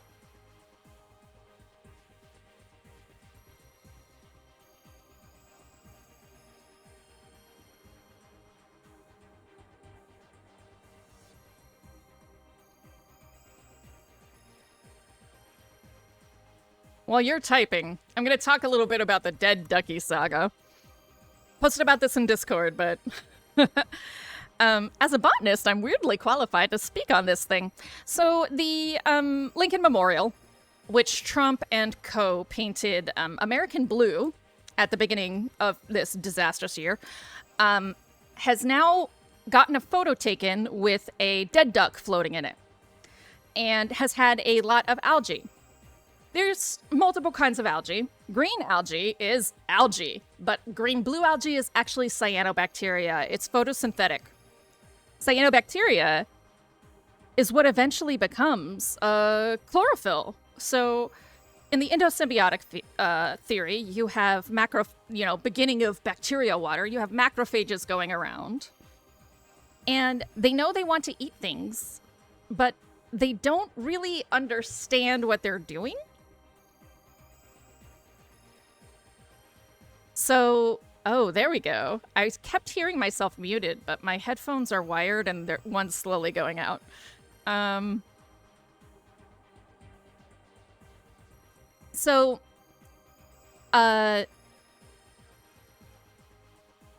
macrophage runs around and it eats a cyanobacteria. And it doesn't know what to do with it. So the cyanobacteria is just dividing inside this macrophage for years and years and years. And... eventually, the cyanobacteria is like, I'm not getting out of here. And the macrophage is like, nah, son. So it becomes a plastid inside the macrophage. And this is how you get your first mitochondria, in fact. It starts with mitochondria. Then there's a second coming of this. So this is the first wave, endosymbiosis. Then another macrophage is like, wow, that thing with a thing in it looks delicious. So it eats that thing with a thing in it. And that thing with a thing in it becomes chlorophyll. And then you get photosynthesis. There's actually a third level that creates the type of chlorophyll that's in Solanginella. And it's the only one that has the twice removed chlorophyll. So all this being said, cyanobacteria is photosynthetic. So if you paint the bottom of a shallow pool with really bright paint and it reflects a lot of light, guess who's going to really love that shit? Cyanobacteria. And guess what causes green-blue algae blooms that kill things? Lots of things, cyanobacteria. Because what cyanobacteria does, like any photosynthetic thing does, is it takes the oxygen and it pops out carbon dioxide. Well, now the plants can't get carbon dioxide. The other creatures in there can't get carbon dioxide. Enough cyanobacteria will choke out an entire ocean. Not an ocean. Actually, it might. It could. Enough cyanobacteria could. But what's happening in the Gulf right now is ocean acidification paired with green-blue algae blooms. So there's been green-blue algae blooms in the Lincoln Memorial Pool, and they've been treating it with hydrogen peroxide. When you put hydrogen peroxide in water, hydrogen's a really slutty atom. It goes and connects with all other things because there's no electron shielding. So if I am a nucleus and an electron's going in front of me, right? If I have more than 2 valence rings, right? If I have more than 2 electron rings, one electron ring passes in front of the other, and they are shielded from the gravity, opposites attract, of the nucleus. But when there's only one guy rotating around, there's no shielding from that. So hydrogen just staples itself to so many things. So here you have hydrogen stapling, and hydrogen peroxide then becomes mostly harmless when put in water. But what it does do is creates a pH balance that cyanobacteria is poisoned by and dies. However, cyanobacteria is a single-celled organism. Single-celled organisms keep all of their shit, for lack of a better term, all of their digestive juices inside of them in things called vacuoles, and they literally vacate them. When you explode a cell, all of this toxic material is just like poop! Poop everywhere! Well, so if you treat, even with a low dose of hydrogen peroxide, all of these cyanobacteria are going to explode, and the water becomes poison. That's what happened to the ducky. The ducky had bad timing. It is not that they're overtreating. Like, this is pretty classic. If you put hydrogen peroxide in your pool and you had a cyanobacteria problem and a duck came by like within an hour, it would die.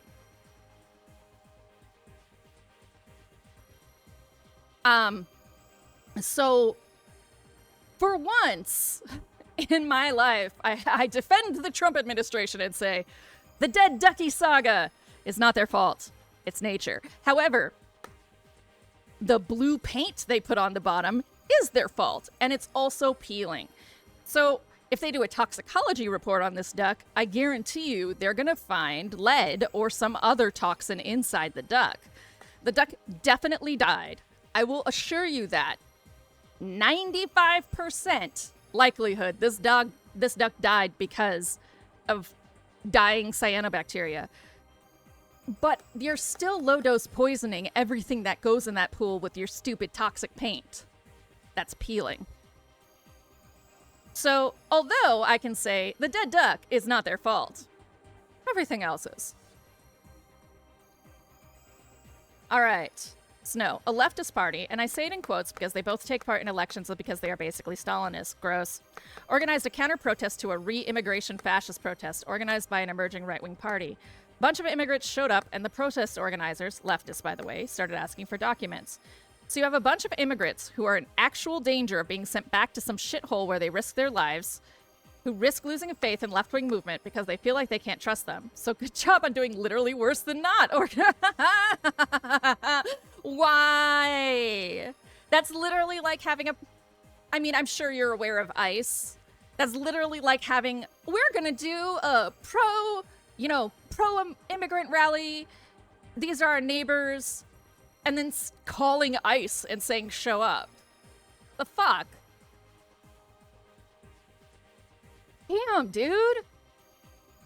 Well, the first wrong was that way they're Stalinists. The second wrong is that they fucking suck. Man, especially you guys. Being by the Mediterranean, you have so many refugees and people in danger. Capital D. Gross. Oh, for those of you who don't know, I do get a fair amount of lurkers. For those of you who don't know, Snow is Italian. And works with their local chapter of the IWO, International Workers Organization, which I don't think is actually what his organization is, but for Americans, that means communist/socialist, so it's easier to get there. Specifically, No works with the Communist Party in as much of a political party as they can be. Yeah, it's just shorthand out here. You're on a little bit of a delay, but you're about to hear me say, not IWO.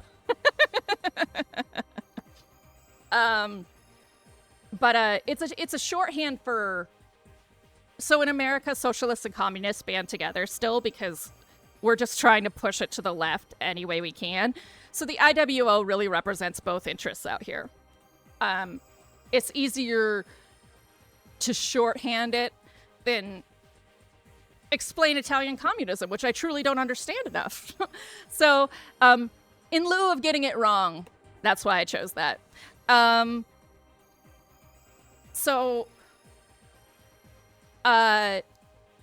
Contextually for you guys, this happened in Italy. But for the love of God, it could have happened in America yesterday. Gross. Fucking gross. You know what an immigrant is? A human. They're a human who lives in a different country now. How about that? Internationalism. Okay. I'll use internationalism. How about just a person who lives in a different piece of land with an imaginary border in between? That's what an immigrant is.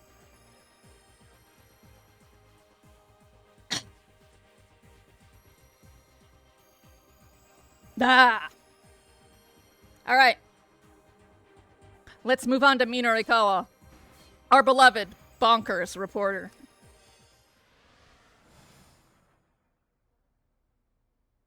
The TV news continued to report on how Mamoru Tanaka had been killed in the minivan explosion. Oh, right.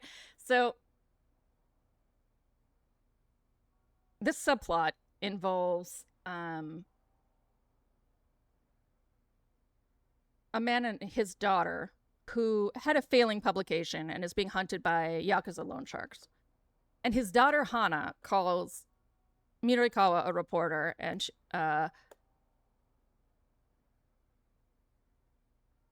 Chisaka, I think? Her name will come up. Someone he's hired to help fill out this magazine, to save him, to get it to print, to save him from this debt. His daughter calls them up and says, my father was just killed in this big terrorist thing that happened in the last chapter. So Minorikawa goes through like a suicidal moment because he tried so hard to save him, Toyama, and Toyama was so important to his life, helped him get into freelance journalism from being just a shitty beat reporter, and now he's dead. So Minorikawa has this super emotional moment, and then decides he's going to take over it, and he's going to run for this Heaven Publishing for him. Shows up to lay out the issue, and is about to take on the debt and everything, when the news pops up and says, oh, it wasn't Toyama in the minivan, it was this guy. And this is the guy that Kanan was talking about, got bribed by Alfred. What? Oh, hold on. The immigrant situation is being exploited by every party, from right-wingers who pretend to want to send them home and then keep them here illegally so they don't get contracts and welfare, to leftists who say we are all friends and we love each other, let's hold hands, and then do the same thing as the right-wingers. No mainstream party here has a immigrants are humans and they have a right to be here, work, and live policy. Same with us. It's a shame. There are, we're a two-party system, right? So obviously, it's really simplified here. But the Democrats all say, oh, you can't remove rights. We are having denaturalization. Like, Trump is removing naturalization of immigrants. But the Democrats are like, yeah, legal immigrants. There are not illegal immigrants. There are not illegal people. There might be laws and structure around it, But legality and illegality does not apply to this kind of existence. And the Democrats insist on making this category. When we had Obama, he made a lot of laws that were they are humans and they have a right to be here and work and live. Of course, he's black, right? Like, literally, Obama had a lot of flaws, but one of the things he did was see people not as statistics. And I fully believe it's because he grew up as a person of color. Biden, following him up, it is well written, isn't it? Biden, following him up, says, oh, we're just gonna lock kids in cells. Give them aluminum blankets and that's it. Woo! So, no, we're in the same boat here. There's no one who remotely gives a fuck about humans when they move over a line from one country to another. At least not in America. It's disheartening, to say the very least. And racist as fuck, because when Canadians do it, we don't give a fuck! Alright. I'm in the zone. We're in the chapter zone. What does this mean? Chiaki blinked in confusion. I mean, Hana told us herself that the van explosion was her father committing suicide. Didn't she? The only explanation I can think of, Mirakawa replied, is that Hana was lying. He scratched his head as he considered the situation. But why? Chiaki said. Ozu let out a snort. Well, it would seem Mr. Toyama had her lie in order to deceive us.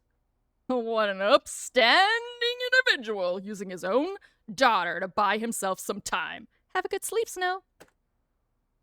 Mirakawa wanted to yell at the guy, but he managed to hold his tongue. The important thing. Can you tell who the Yakuza are in this picture? The important thing was that Toyama was still alive. And if he was still alive, then there was still a way to save Heaven Publishing. They get the current issue out on time, with a big scoop waiting in the wings for the issue after that. From there on out, it should be smooth sailing. Well, no matter, Ozu said. Seeing as Mr. Toyama isn't dead after all, we'll just wait for him here. He sat back down on the sofa. But Segawa leaned threateningly toward Chiaki. Hey, he snarled. You sure you don't know where the guy's hiding out? I don't, Chiaki shot back. And even if I did, I'd never tell you. Say what now? He leaned in even closer just as she stood on her tiptoes in defiance, and their foreheads collided with a dull thud. And then little lightning bolts shot between their eyeballs. Both reeled back, clutching their heads in their hands. Oh no! No, lightning bolts didn't happen, they just donked. Just calm down, Chiaki, Minorikawa said as he began rooting through Toyama's desk. For now, I'm going to look for clues to where Toyama might have gone. You just focus on working on your article. Oh? Ozu raised an eyebrow. Getting all cooperative all of a sudden, I see. I want to change up the plan for next month's issue. And I can't do that without the editor-in-chief's approval. What Minorikawa was actually looking for, however, was a back issue of 4-Star General Gossip. He was pretty sure the article on Osawa had been printed in the magazine's inaugural issue. You'll meet Osawa soon. If he could find that scandalous piece that the scientists had asked for, he'd also be able to get his big lead about the power balance of the world being at stake. And if he could get that, not only would next month's issue be a sure thing, it was a good bet that sales figures would go through the roof. He found a file folder full of early material and quickly flipped through it. It didn't take him long to find the article. Floundering Okoshi Pharmaceutical arranges marriage of political convenience. The large headline practically jumped off of the page. Minorikawa quickly read over the story. The basic gist of it was this. The corporate director of Okoshi Pharmaceutical had sacrificed his daughter in order to keep a researcher named Kenji Osawa on board. The daughter, yes, this is the father of Maria and Hitami. The daughter, however, had previously been dating another man, Mamoru Tanaka. That must be what Osawa wanted him to look into, the guy his wife had been dating before they were married. It should be easy enough to just ask whoever had written the article. Minarikawa's gaze jumped to the end of the piece, looking for the writing credit. It's gonna be Minarikawa, I guarantee it. The piece had been written by, oh no, Toyama, by Toyama himself. Hey, ain't you done yet? Sagawa yelled. Shibuya booya! Hi, Kakuyan! Tell us where Toyama is already. How was work today? Yeah, Minarikawa thought. We're going to need to do something about these guys. I'm still looking into it, he said. Just hold on. He made a show of opening and closing various desk drawers. The drawers themselves were packed with jumbled mess of electrical and gas bills, noodle house delivery menus, and the like. Look faster, Sagawa growled. Maybe he could mollify this guy by having some noodles delivered for dinner. I agree. Working should be banned. We should be working for the collective good, not for people who take our labor. This is what I mean, Snow, by I'm like close to capitalist, if you're still around.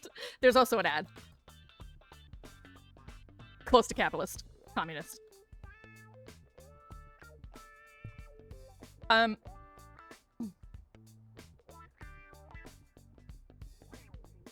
Hey, you guys hungry? I was thinking of ordering some soba. Man, this ain't no time for that, Sagawa snarled. Besides, we just had some soba anyhow. And ugh, it was awful. Don't talk to me about noodles. Sagawa launched into a shadow boxing session as if trying to punch out the provider of his disappointing soba. The guy clearly had zero capacity for sitting still. Minarikawa had found the back issue of the gossip he was looking for. He still needed Chiaki's article, though, and she wasn't quite finished yet.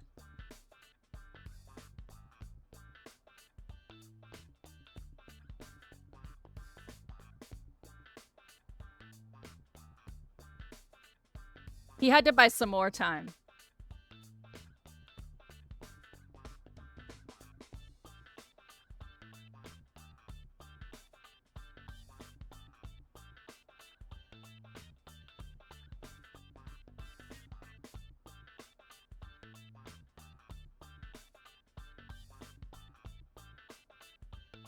By the way, he said to Sagawa, are you familiar with SOS? SOS? The thug paused mid-jab. Yeah, SOS. I was planning on interviewing them later today. Hear there's some pretty tough guys. Huh. Only one of them who'd be able to give me a fight would probably be that Achiendo. Except as I hear it, he's left the gang. Ah, really now? Heard anything else interesting? Sounds like nowadays they're being run by some guy named Susumu. The name Susumu rang a bell. Those two young punks who'd been arguing after the van explosion had mentioned him. Seems like SOS is in a pretty rough state since Achi left, though, Sagawa added. Minarikawa didn't miss a beat. What do you mean, rough state? Back in the day, they were all goody two-shoes, never shake folks down or steal or any of that shit. Guess their founder, Achi, hated that sort of thing. But now that he's out, a lot of rough and tumble hot-blooded types have been signing up with him. Smart move is not to get involved with SOS nowadays, real.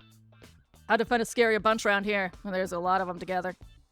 And their main hangout, that's at Inferno, yeah? Yeah, over in Ura Harajuku. Ura Harajuku, defined. Known as Urahara, for short. The area east of the Japan Rail Harajuku Station, around where Takeshita Dori meets Meiji Dori. There are many small clothing and accessory stores here, set up in renovated houses. Most of those shops are on the cutting edge of youth fashion, offering quirky and unique means of personal expression. Yes, around this time, Gwen Stefani was, absolutely capitalizing on Japan and put out Harajuku lovers.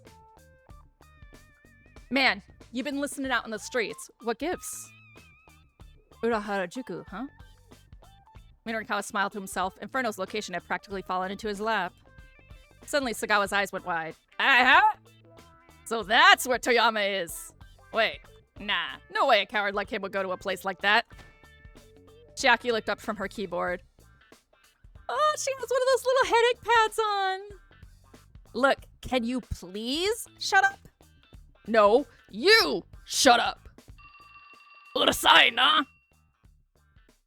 No, it would, but the R would be rolled. You know, anime gangster. Urasai na. That's my phone. Minarikawa pulled his cell out of his pocket. Oh. It was Toyama. It was Toyama. God damn it, Toyama. Yama is a mountain. That's that second character. Minarikawa's heart skipped a beat. Toyama? Where the fuck are you? He blurted out as he picked up. Chiaki, Ozu, and Sagawa turned to look at him as one. Well, what were you thinking, faking your death like that? Even if we could fill those pages and postpone repayment, all it would do is delay the inevitable. I'd still be up to my ears in debt. So I thought if I made it look like I was dead. Minarikawa let out an exasperated sigh. Well, everyone already knows you're still alive. So your little attempt at subterfuge didn't even wind up buying you time. What? Toyama's hysterical squeak was painful to hear. All right.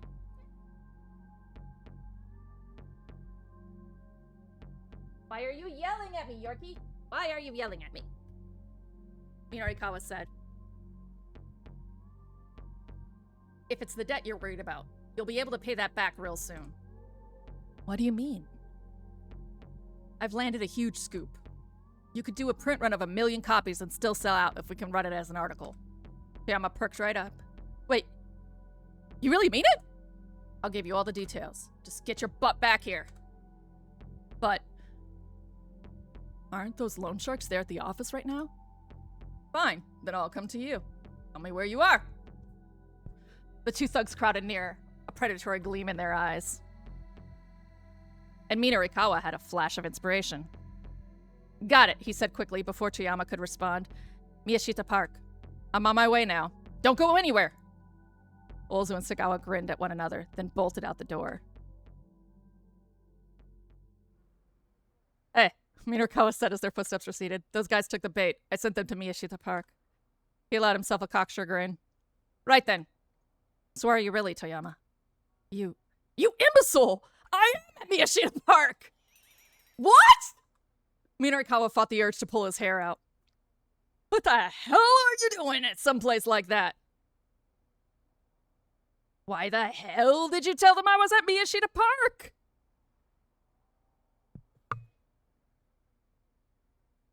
I thought it would be a clever ruse.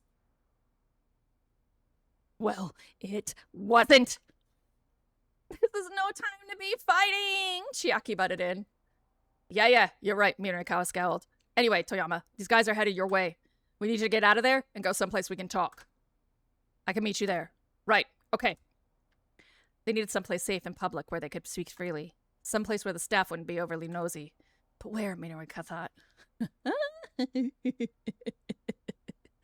I want to say the familiar cafe, but I'm following this guide so that this game is so text heavy. I follow a guide to avoid having to repeat really lengthy scenes. So we're going to do what they say. Recalling the noodle house from the menu he'd seen earlier, he opted for that. Dogen hut, huh? Oh no, they called the old lady's soba noodles bad. Toyama rumbled the words under his breath. What's the matter? Is there some problem with that? No. All right, I'll meet you there. It's over in Dogenzaka. The address is on the menu. He hung up, and Minarikawa quickly gathered his belongings. Chiaki, how's that copy coming along?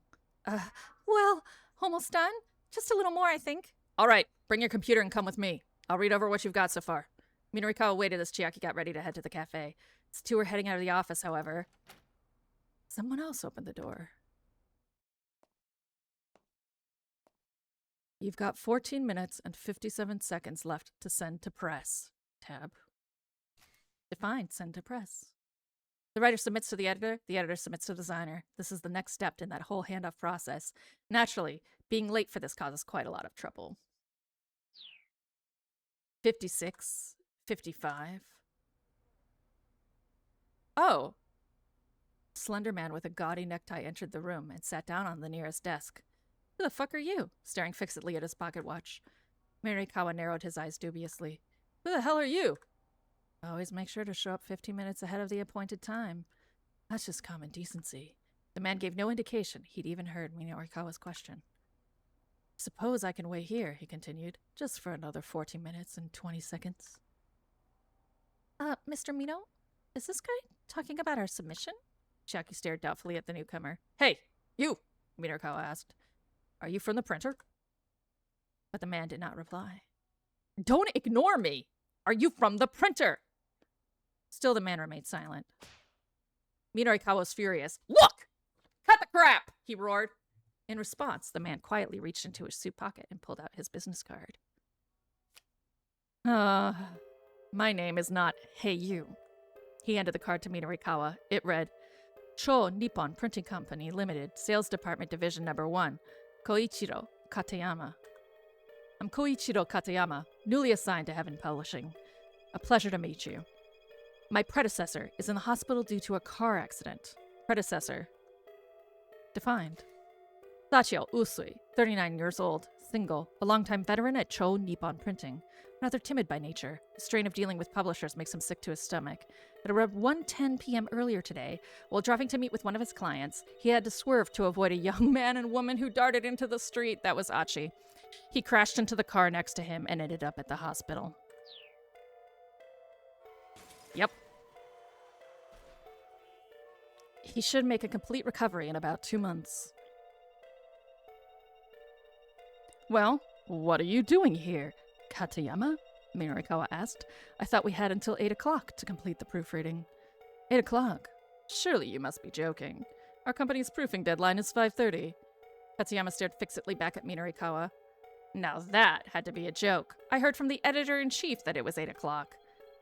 I take that to mean, then, that you don't have any copy for us. It's not that we don't have it, Minorikawa said. It's just not finished yet. Just hold on until 8. Katayama raised an eyebrow. No. Publisher and printer need to work in concert.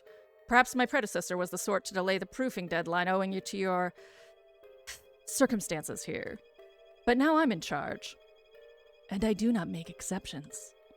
The proofing deadline is 5:30 sharp, and I intend to keep it that way. And while we've been having this discussion, you're down to 12 minutes and 32 seconds. Y'all, my master's is in publishing. This is like making my skin crawl. Katayama held out his pocket watch as if to emphasize the point. That's ridiculous! Minorikawa exclaimed. Just who the hell do you think you are? You guys are going to be printing a paper that I wrote. Do you even know how lucky that makes you? So just wait, okay? Just give us until 8 o'clock. That was the original understanding. It was unfair to change it now. 8 o'clock, And where's your guarantee that you'll finish by then? We will. Just trust me. I'm supposed to heedlessly trust the word of a man I've just met? Katayama mused. We're down to 10 minutes and 46 seconds, by the way. You son of a bitch! Don't get all high and mighty just because you work for the printer! High and mighty? I'd say it's the people on the publishing side of things that act high and mighty.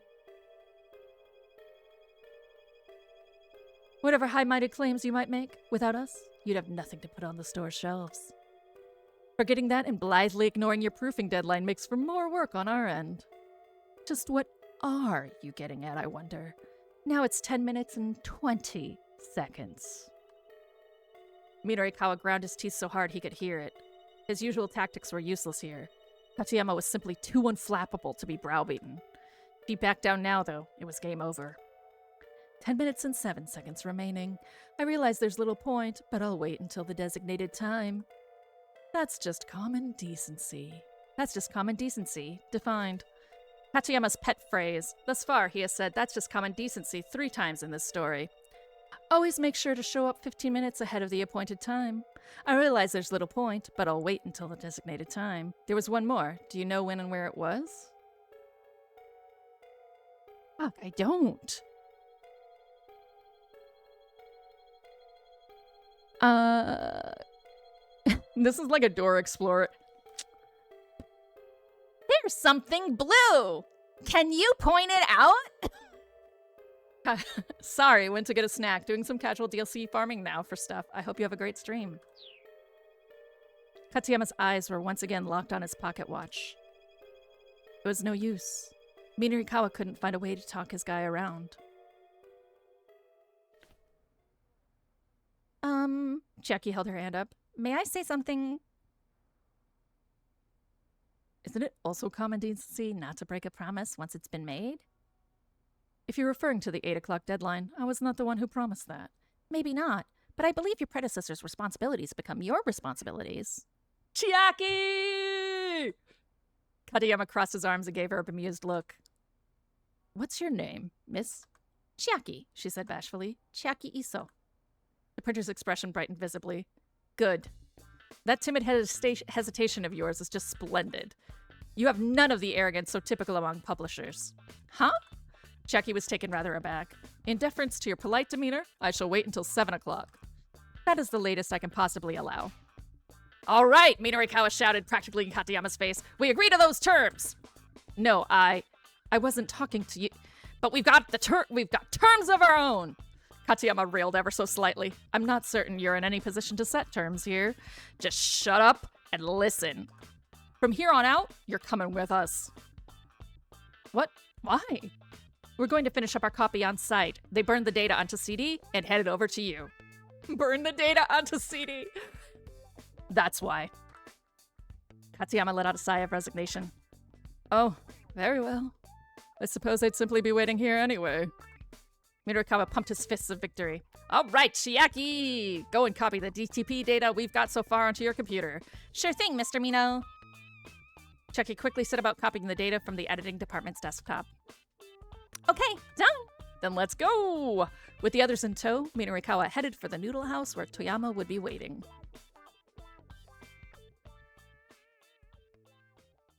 The soba restaurant Dogen Hut was roughly halfway up Dogenzaka. Dogen Hut, defined.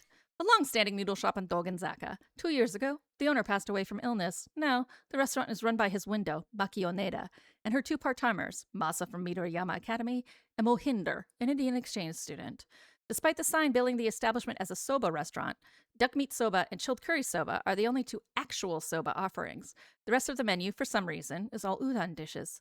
And in fact, both kinds of soba are terrible, though maybe the chilled curry soba would be okay if someone else were making it.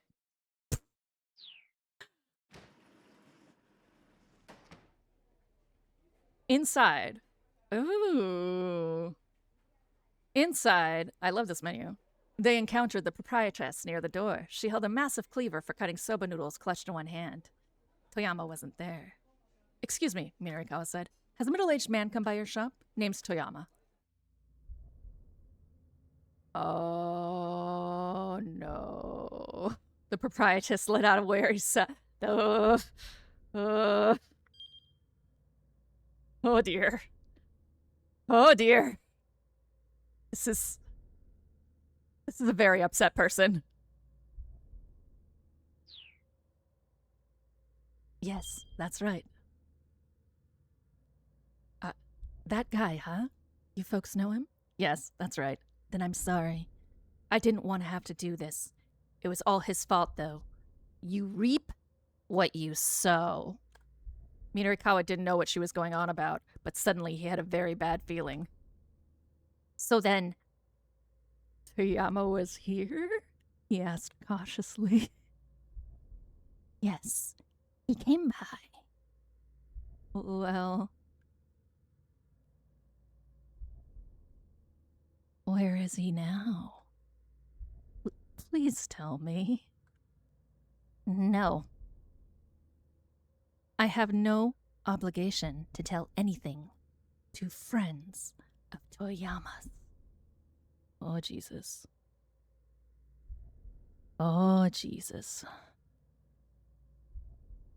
This lady is very bright and bubbly, y'all. This is a lot. Evidently, there was some bad blood between Toyama and this woman. The real victim here is me. Her voice rose abruptly to a roar. Now, listen up good to this old woman's story. I don't have time for this, Minarikawa thought. He needed to find Toyama as soon as possible. But instead it looked like he'd be stuck hearing out this angry woman first. All right, we're listening. Tell us your story.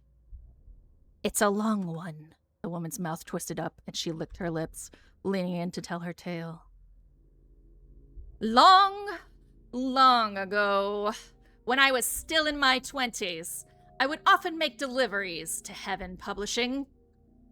They were some of my best customers. Back then, we were so busy my employees practically worked themselves to death. You see, Dogen Hut had the finest soba in Japan. His face is in the butcher knife. Like, this is a horror movie still. And our spokesmodel was considered one of the most beautiful girls in the world. Back when this woman was in her 20s, Heaven Publishing hadn't even existed yet. But Minarikawa figured he'd better not correct her. That would probably just piss her off and make her stop entirely. He kept his mouth shut and listened to her silly tale. But anyway, that's all in the past now. As time went on, we had a lot of delivery customers asking us to put their bills on their tab. So much so that it became a problem, and we changed our policy to disallow that sort of thing. But the fine folks of Heaven Publishing considered themselves an exception to that rule. And that put my part-timer Masa, who does the deliveries, in a bit of a bind. Okay. Oh, Masa, defined. A first-year student at Midoriyama Academy. After getting indigestion from eating too much parfait at a fast food restaurant on Center Guy, he was there with his girlfriend to do a dry run for a competitive eating contest. We saw him too. He wound up going to the restroom 14 times in 1 hour. Unable to stand idly by, his girlfriend called for an acquaintance of hers, the gluttonous Chiriko Osugi, Chiriko, for advice on improving Masa's intestinal fortitude. It turned out, however, that Chiriko was planning to compete in the same contest. Knowing that they were up against some monumental competition, the two continued their training, wary of the battle to come. Oh, Masa is a student at Midoriyama Academy. He took the day off to go on a date with his girlfriend. I hear they're planning to compete as a couple in some ice cream eating contest that's going to air on TV, so they were going to practice run together today. Honestly, how ridiculous is that? Honestly, I couldn't care less about Masa one way or the other, Minarikawa thought. The whole experience was turning into a real ordeal. So yes, we were in a real bind. I run a restaurant here, not a charity operation. I'd call and ask them to settle up, but they always insist, oh, we don't have any money. And that's a lie. It's got to be a lie. What else could it be? Otherwise, how could they keep that magazine of theirs? That Celebrity Confidential, or whatever the hell it is. Celebrity Confidential was a weekly tabloid put out by one of Heaven Publishing's competitors. Minakawa was just going to have to let an egregious mix-up slide. And that's not all. Proprietress spat. Oh no. On top of that, their magazine's little gourmet Gabs corner, or whatever they call it, ran a scathing review of us. After that, customers started keeping their distance. And I aged 20 years. Practically! Gourmet Gabs was a column that ran in Celebrity Confidential. There was nothing of the sort in 4-Star General Gossip. This woman had clearly gotten the two magazines mixed up somehow. Awful. Just awful, isn't it? All I wanted to do was make soba for people to enjoy. So to be treated like this, be treated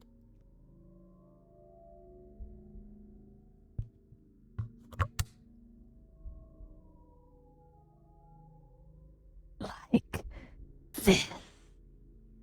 There we go. It wasn't picking up the whisper. The woman had started to sob. The cleaver began to waver in her trembling hand.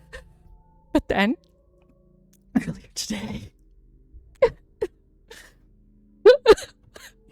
Yakuza-looking fellows came by. Said they were looking for Toyama. And publishing. Guess they saw one of our menus at his office and figured he might have come by. She had to be talking about Ozu and Sagawa. They'd both been nearby when Minarikawa was rooting through the desk drawers. They must have spotted the menu then. I told them he wasn't here and hadn't ordered delivery sometime. So they said that if I happened to see him, to give them a call. Now, I was just going to turn them away. They looked like a pair of nasty loan sharks. Toyama would never be able to pay off his tab if they caught him. And so I told them as much. The proprietress lowered her voice before continuing. But they said they'd be most appreciative if I could let them know. Even offered to pay his tab for me if I did. And well, that pretty much settled it. So I let them give me their phone number.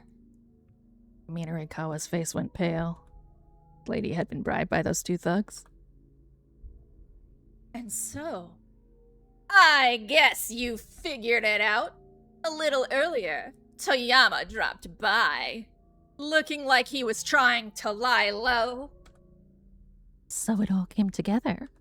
I snuck out back, gave those two a call. So here we are. You guys were just a hair too late.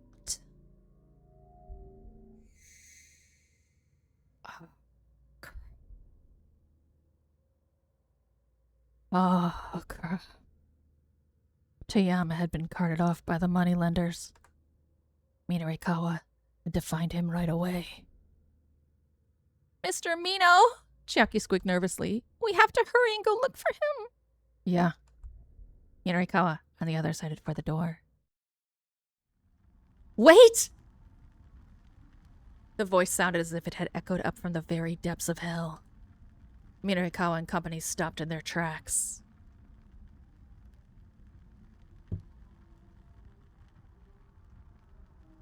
You think I can just let you go? The old woman began to stalk toward them.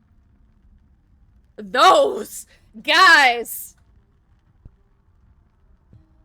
They left without showing their appreciation or paying off that tab. They lied to me.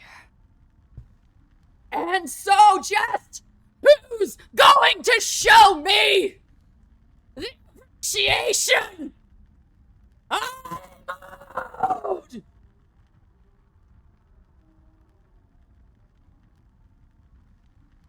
Who's going to pay that tab?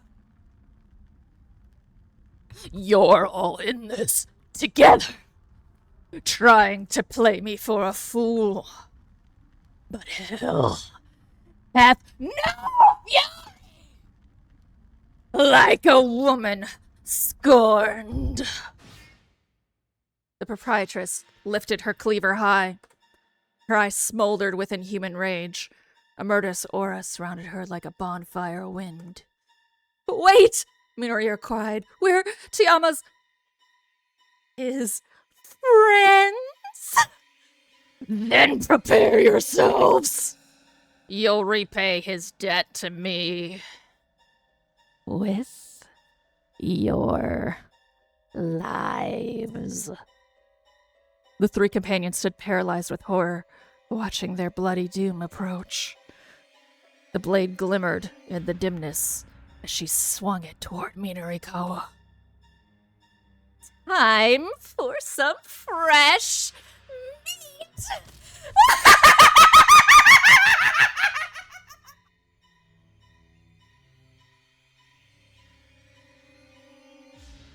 Minarikawa, Chiaki, and Katayama screamed, their cries echoing clear across Dogenzaga.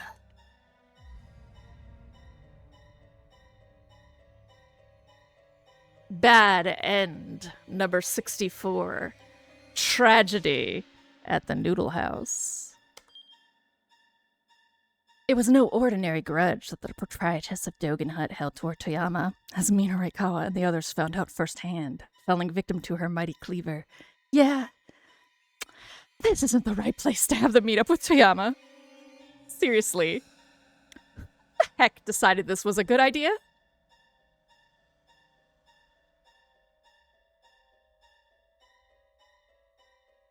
I liked that scene a lot.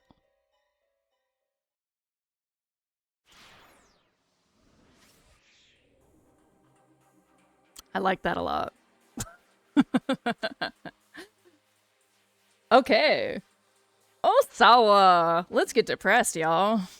From horror to sorrow. Oh, thanks for the lurk, Des. I hope you got to catch some of that.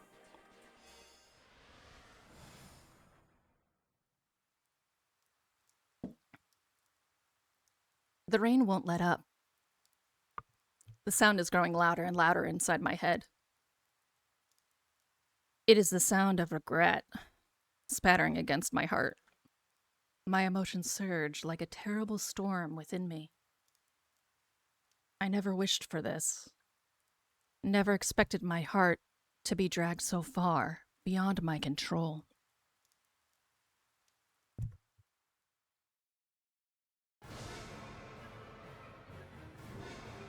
We can't save Maria. We can't save Maria. We can't save Maria. The words stormed through Osawa's mind in a relentless cacophony. He'd called up images of the bodies from the human testing trials on his computer monitor. He couldn't help but imagine his daughter in the same gruesome state. In just a few more hours, Maria would begin hemorrhaging blood and die, just like the people in those pictures had. We can't save Maria. We can't save Maria. We can't save Maria. He couldn't shake the words or the reality from his mind.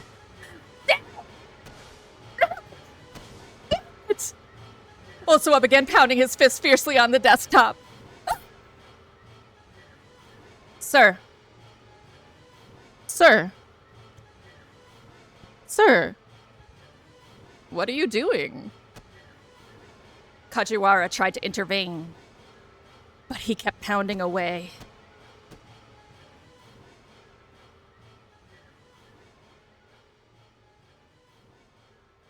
When he finally ceased, pain of the repeated impacts lingered in his hands.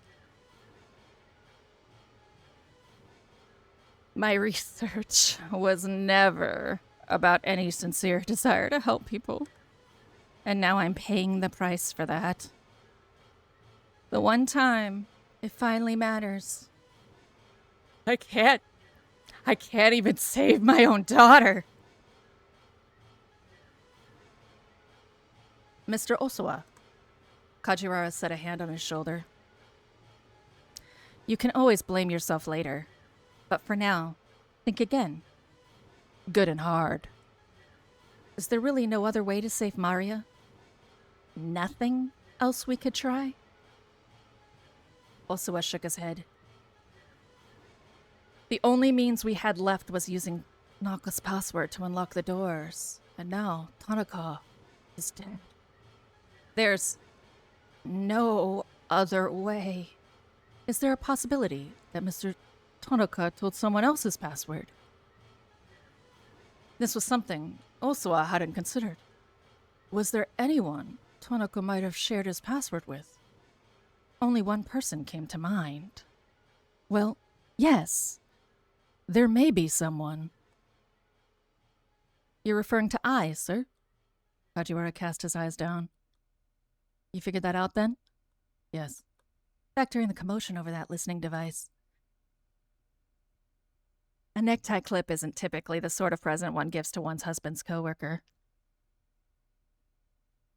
And yet, although some might consider it somewhat, inappropriate, Mr. Tanaka was wearing it as if it were a matter of course. Which, implies something about their relationship.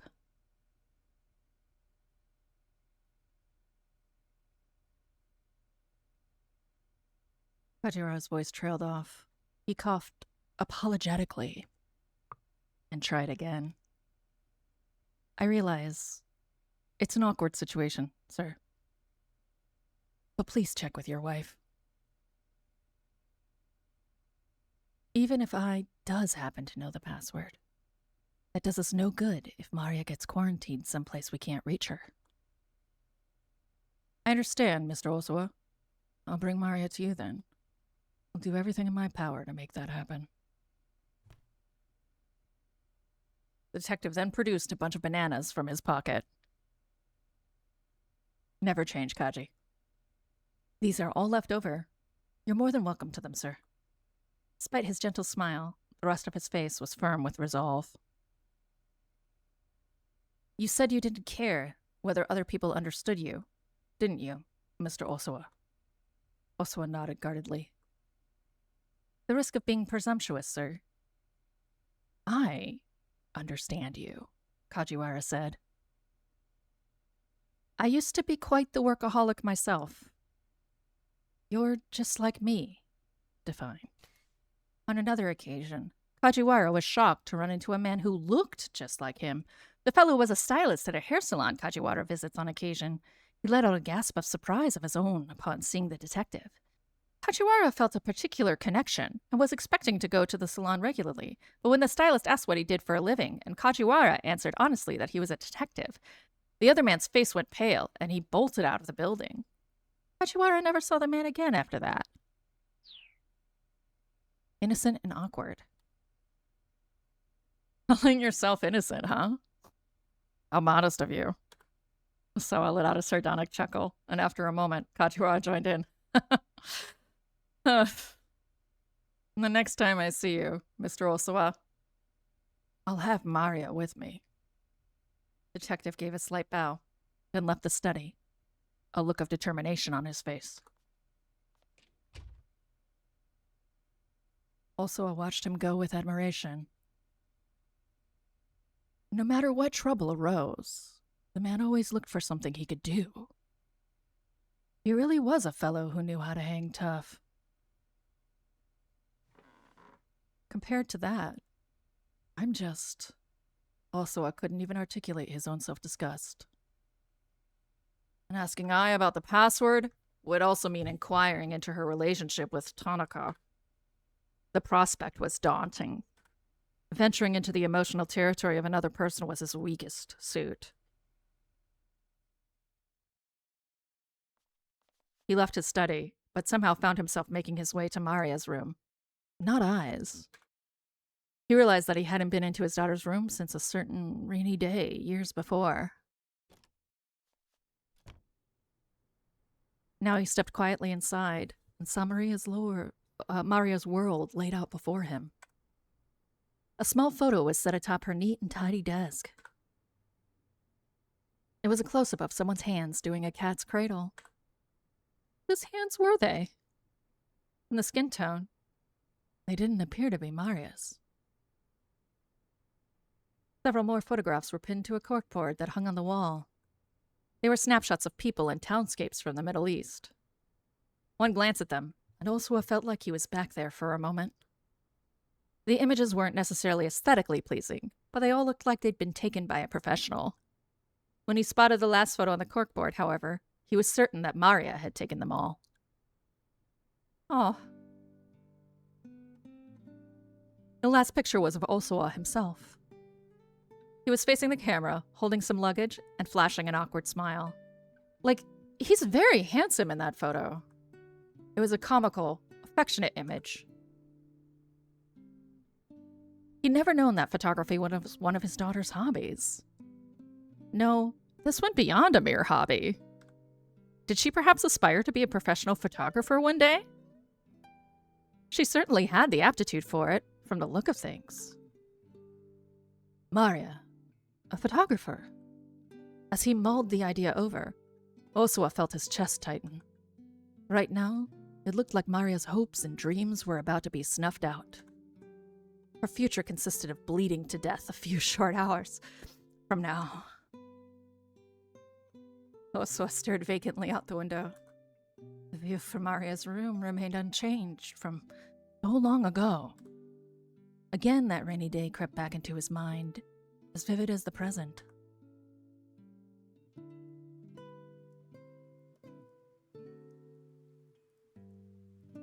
On that day, Osawa was dealing with some pressing business from work.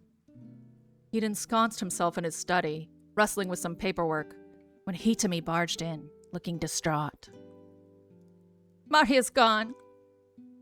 Sensing that Hitami was legitimately alarmed, Osawa hurried to Maria's room. He found a letter she'd left atop her writing desk. Dad, you only care about Hitami. You're always working and never do anything with me. So I'm running away. A few hours earlier, he'd canceled their weekend trip to the amusement park. He just wasn't going to be able to get his work done in time.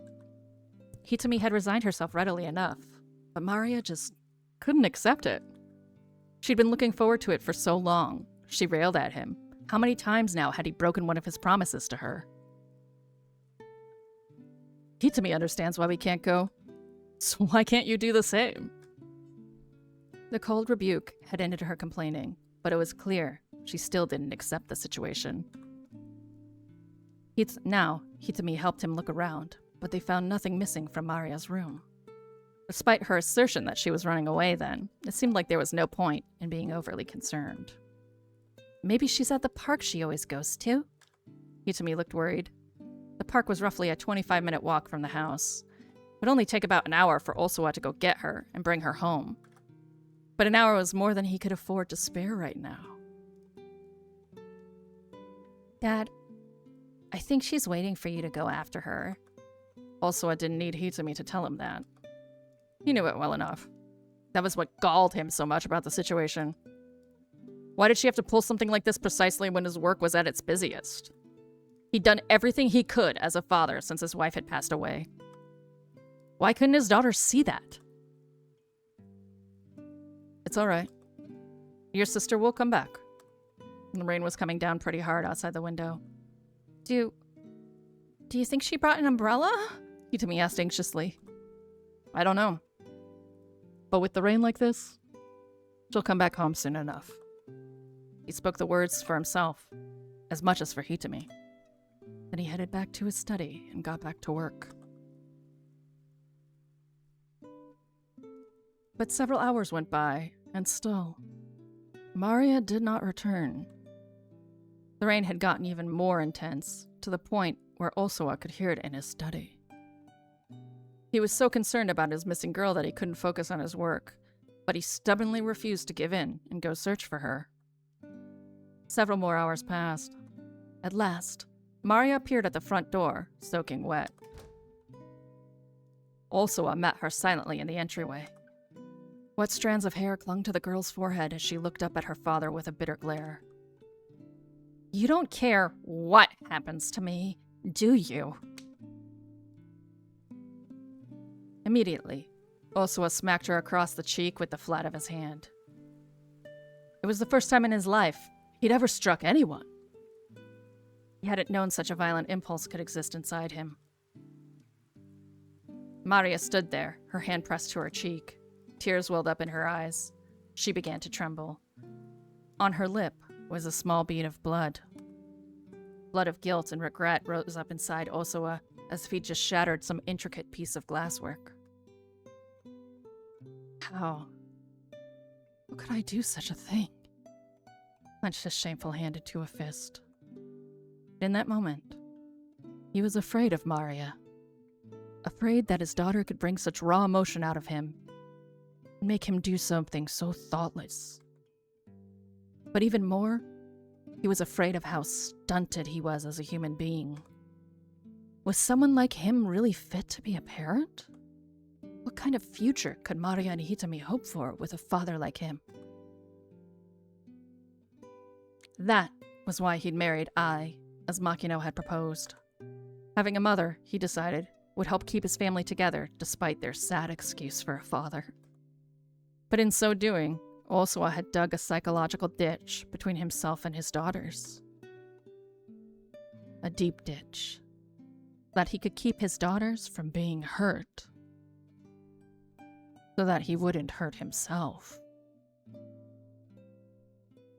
Coward.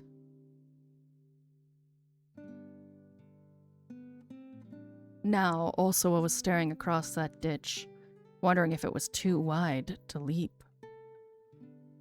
He thought back to his earlier exchange with Kajiwara. If you get angry, you show it. If you get sad, you show it. It's human nature to let other people know how we're feeling, after all. But what if doing that hurts the other person? That's when you apologize, sir. Yes, that was right. He needed to apologize to Maria for what he'd done that day. It still wasn't too late. It's never too late. When it comes to family, there's no such thing as game over. He recalled Pretty Honey's words. He needed to apologize to Maria, so he needed to ask Ai for that password.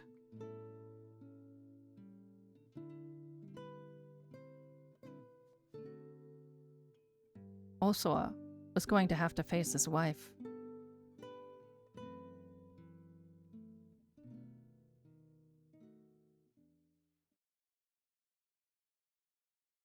Man,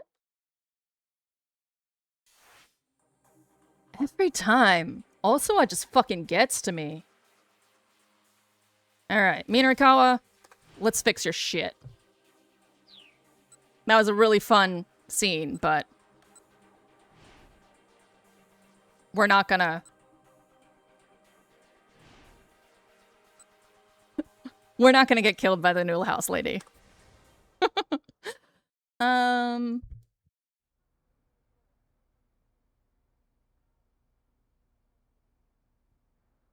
A familiar cafe by the station was a natural choice. Café La Trek, with the employee who is literally going to skin Minarikawa and wear his flesh as a uniform. The familiar cafe by the station was a natural choice. He quickly described the location. Okay, Toyama said. Café La Trek. Got it. I'll see you there. He hung up, and Minarikawa quickly gathered his belongings. Chiaki, how's that copy coming along? Well, almost done? Just a little more, I think. All right, bring your computer and come with me. I'll read over what you've got so far. Minarikawa waited as Chiaki got ready to head to the cafe. The two were heading out of the office, however. Yes, okay. So we're gonna have to push through some repetition here. Because this motherfucker is here. Again. You. Where did I see you before? When you said, it's just common. That's just common decency.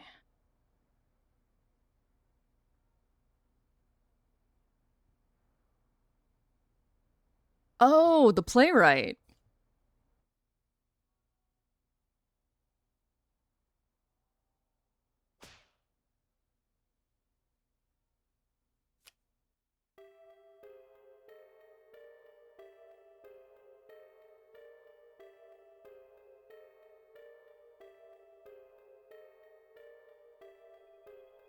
It's interesting that in Japan, the printers are in sales. That's just not something we do here. They're more of an intermediary.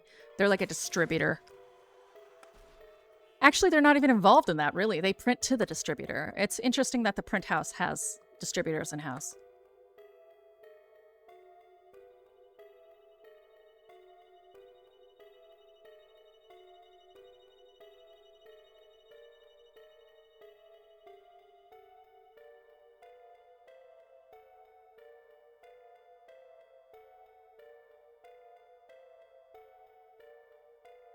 Come on. Come on. We know. We know. You're an asshole. You're an asshole and you make all us publishers look bad.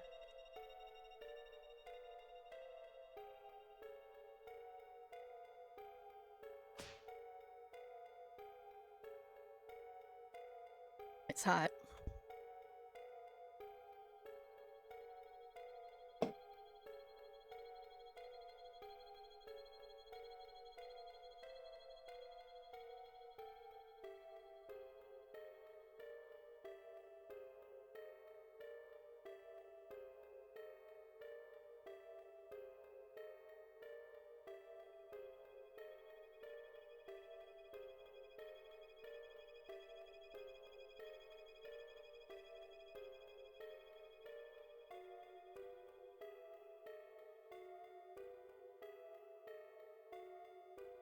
Yes, we know. We know, we know, we know.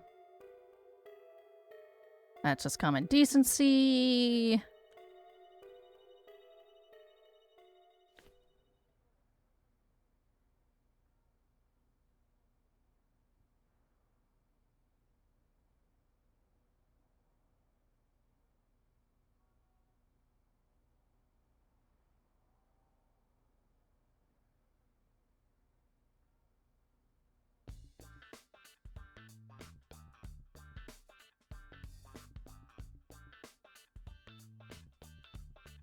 It's also interesting that they call these guys the publishers.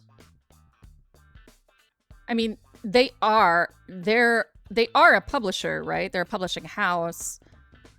But technically the printer is the publisher.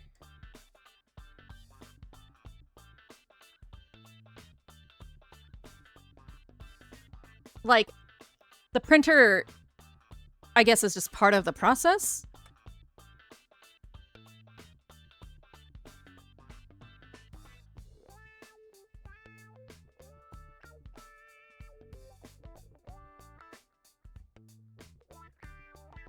Okay, off they go to Cafe Lautrec.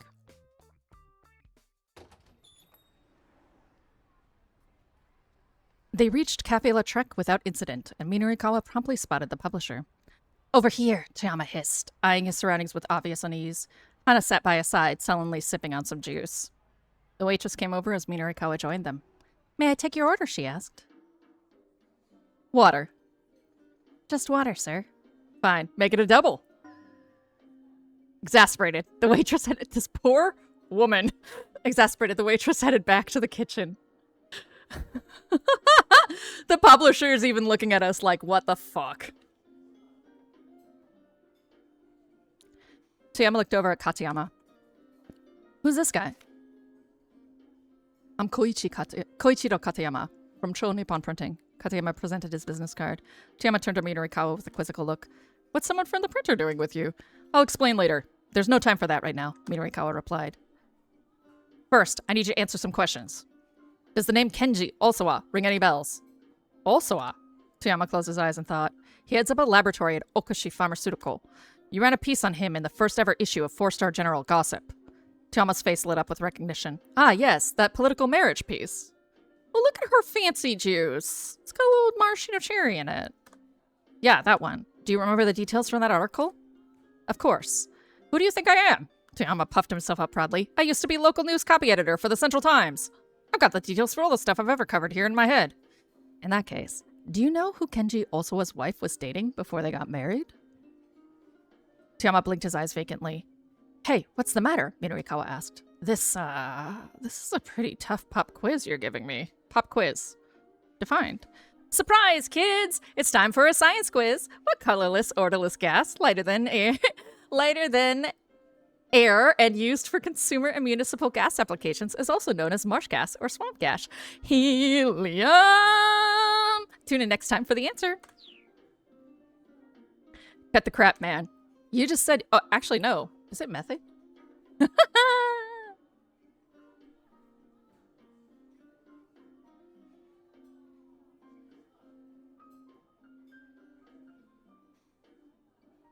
is methane! Ah, I got it wrong! Okay. Cut the crap, man. You just said you have all the details inside your head. Oh, they're in there all right. They're just not coming out. Minarikawa slumped. Mr. Toyama, please. Whether or not you'll be able to pay off your debts depends on your memory here. Oh, no pressure.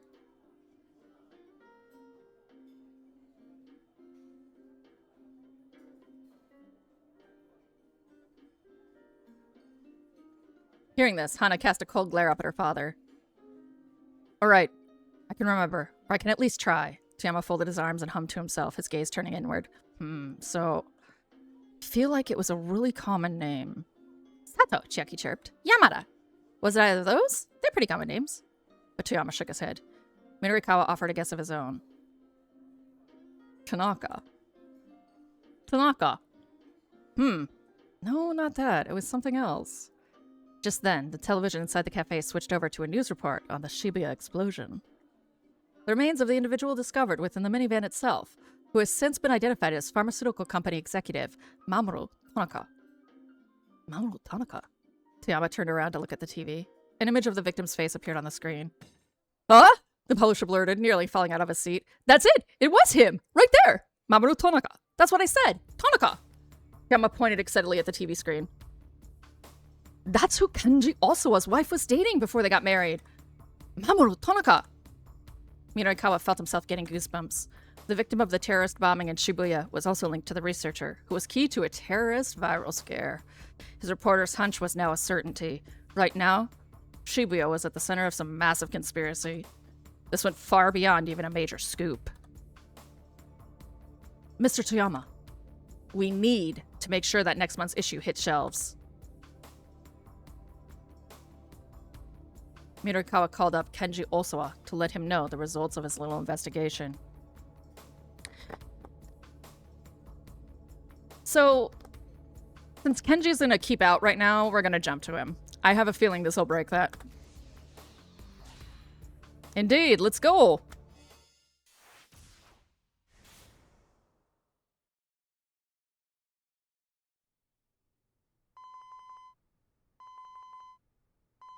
Osawa's phone rang, and Minarikawa's phone number popped up on the LCD display. The reporter must have finished looking into the matter Osawa had asked about. Mr. Osawa, sorry to keep you waiting. How did it go? Well, I looked into the background of that story you asked about, and I learned who it was your wife was dating. Who was it? Osawa asked immediately. There was a brief pause. Mamoru Tanaka.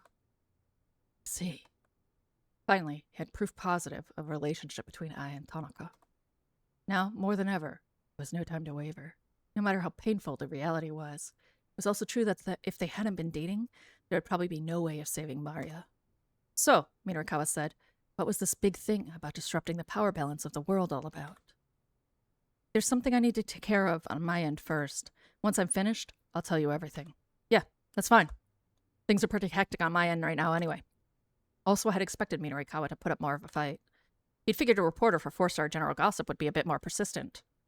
Oh, by the way, there was one other thing I wanted to tell you, Mr. Osawa. Osawa could practically sense the finger pointing his way from the other end of the line. Minarikawa! Don't be too angry with your wife. All too often in this world, people let their anger get in the way of solving their problems. You may have a point. Osawa let out a wry chuckle. All right then. I'll call you back later.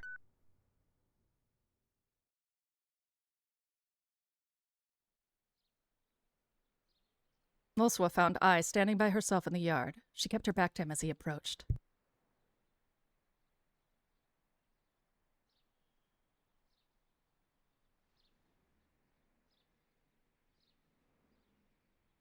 May I have a moment? He asked quietly. What? Well, she didn't bother to turn around. There's something important I need to talk to you about. I'm not in the mood right now. Please, I realize you're upset about Tanaka's death, but at the mention of Tanaka's name, I slightly shook her head. Don't. Just tell me what you want. Hurry up and get to the point. It's the most color that Oswa's had. Well, so I tried to move closer to her, but she pointedly kept her distance.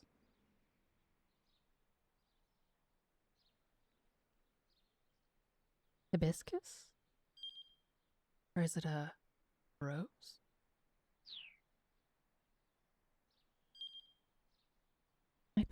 It's a rose. Type of loose rose. This was no time to mince words. Did Tanaka give you his password?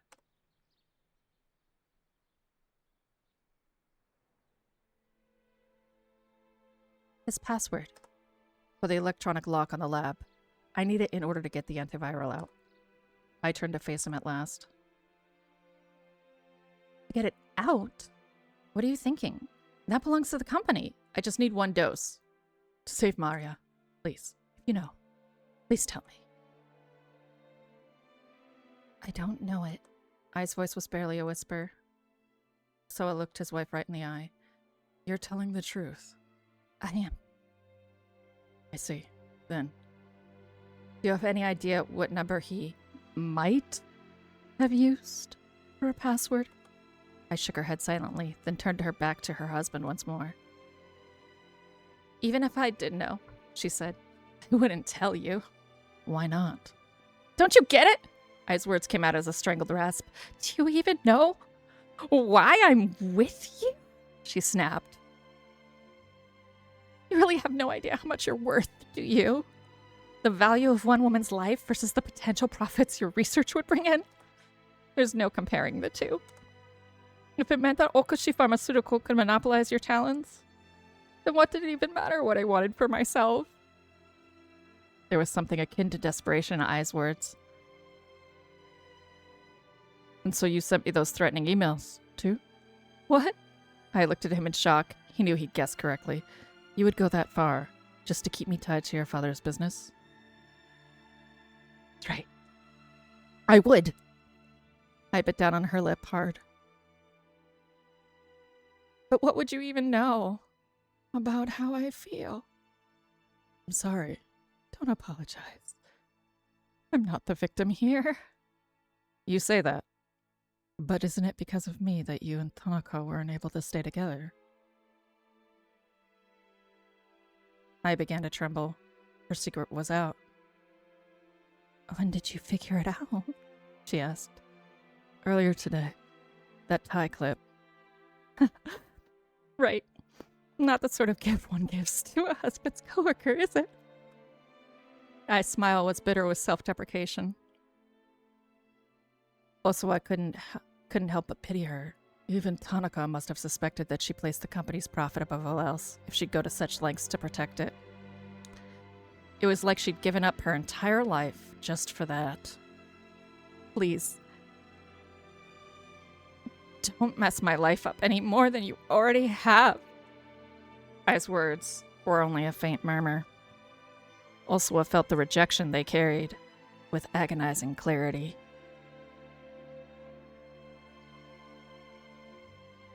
Tanaka hadn't given Ai his password. Osawa's last chance had gone up in smoke. He let out a long, shaky breath and shut his eyes tight. Was it true? Was there nothing more he could do? Keep out. Yeah, of course. Never, never, ever.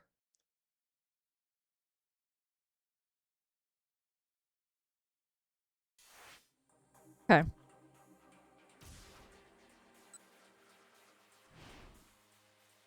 A common name.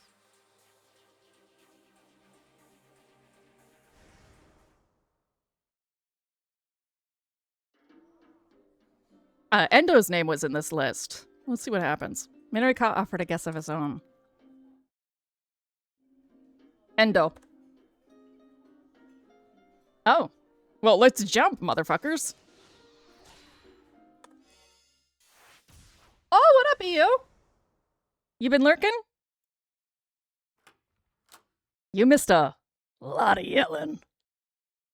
You should definitely watch the spot.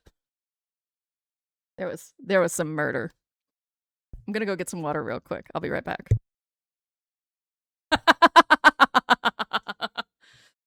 Was it good? Was it good? Everyone was lurking. I got no feedback. You were streaming?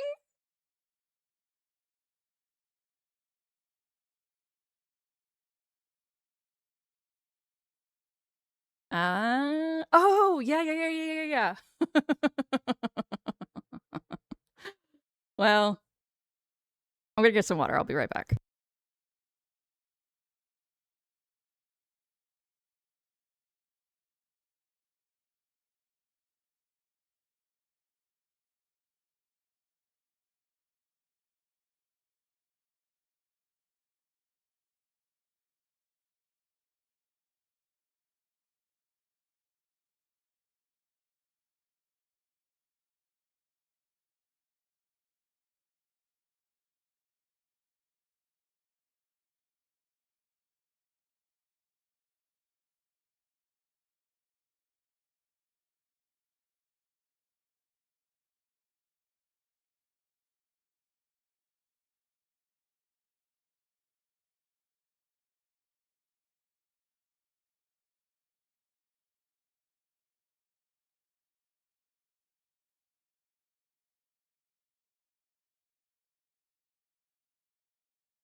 I have returned with water.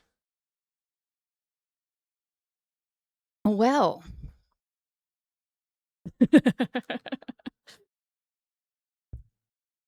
should told Neuro to come lurk as well. Tell him to get his ass in here lurking. Okay. Gotta get back to work. I've been yelling all day and I was in the zone. The workroom door slowly eased open.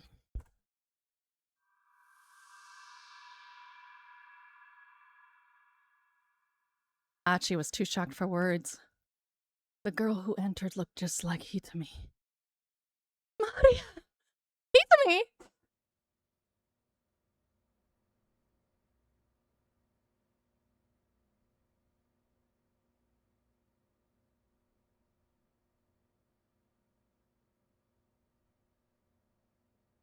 Achi blinked in bewilderment. It was almost as if Hitami was standing in front of a mirror. The two girls looked so similar. Maria. Thank goodness you're all right. I'm so sorry I had you worried. Maria was safe, Achi realized. At last. He had managed to fulfill his duty. How did you manage to get out of the storeroom? Daisuke had gone pale. Tell me, Maria said sharply. Who was it who came up with this kidnapping plan? Suddenly, Daisuke shoved Maria aside and lunged for Hitami. Stanley moved to stop him, but before he could intervene, the older man had a hold of Hitami, pressing something that looked like a flashlight up against her neck. Oh shit. They cast the same person, so that's a wig they're just using to cover a model. I know. God. Achi started toward him, but Stanley held up a hand. Don't move. That's a stun gun. Stun gun, defined. A piece of self-defense equipment for repelling would-be attackers with an electrical shock. There are several types, including baton-type stun prods and guns that fire needles attached to flexible wires. The latter type especially is frequently referred to in the US as a taser or taser gun, due to the popular models produced by Taser International, now Axon. Stun guns are used not only by civilians, but also by law enforcement and military personnel for non-lethal applications.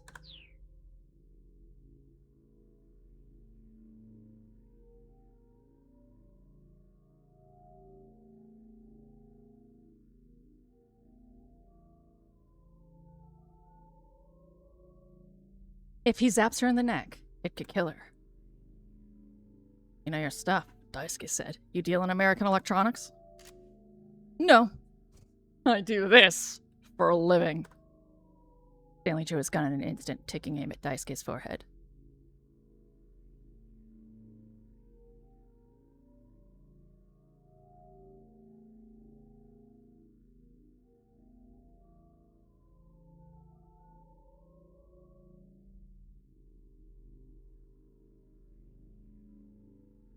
Wait, hold on! Achi interposed himself between Stanley and his father.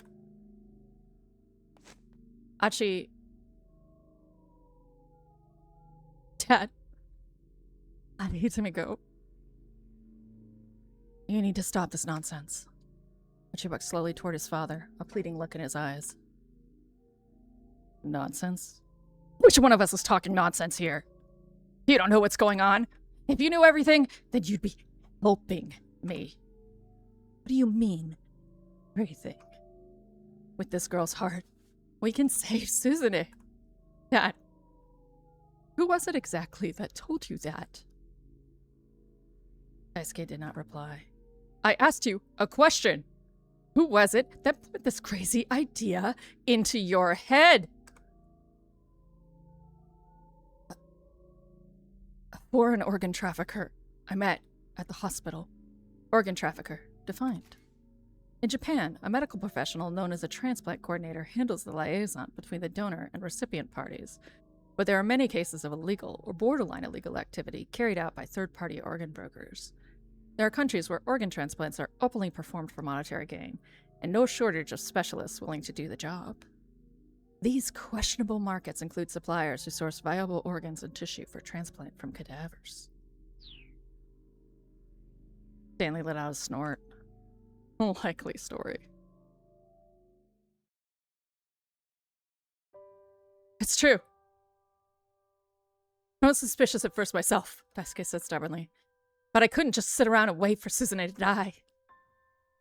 After talking to him about her rare blood type and all the difficulties in performing a transplant, he promised he'd do everything in his power.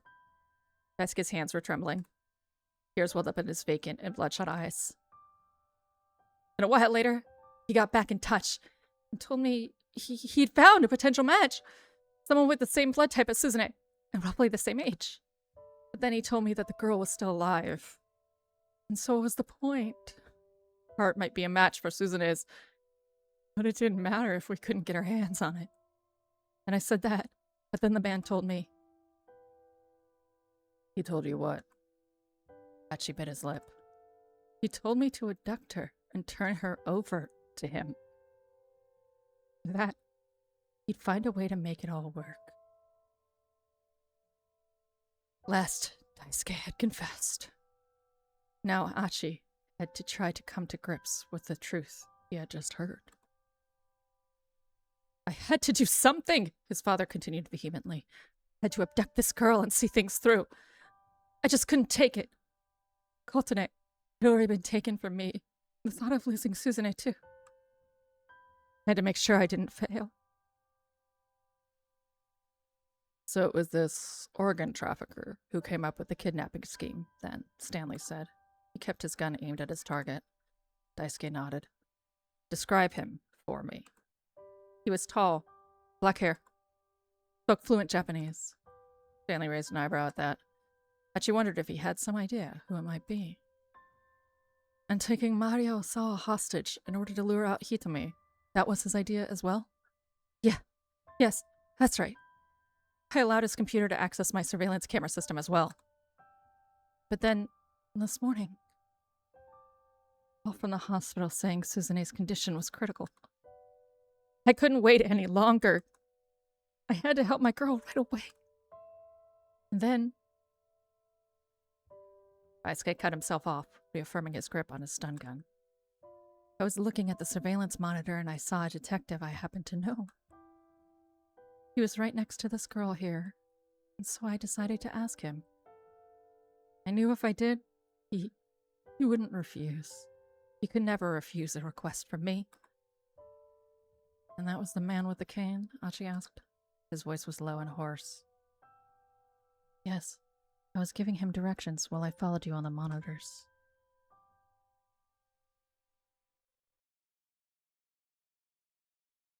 That you need to let go of Hitomi now. There's no point to this. Hachi took another step closer to his father.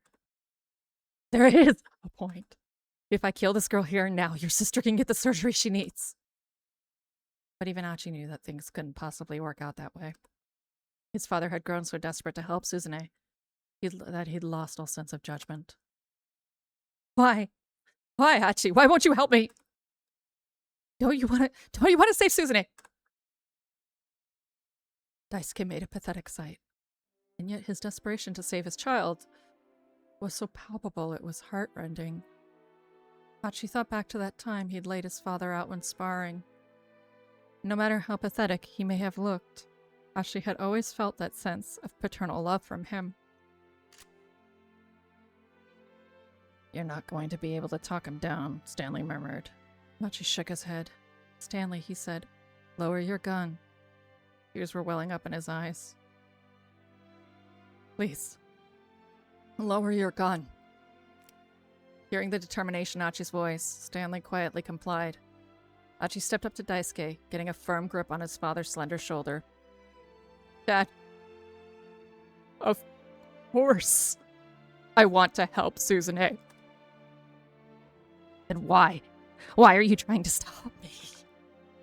Dad, do you think this is what she'd want you to do?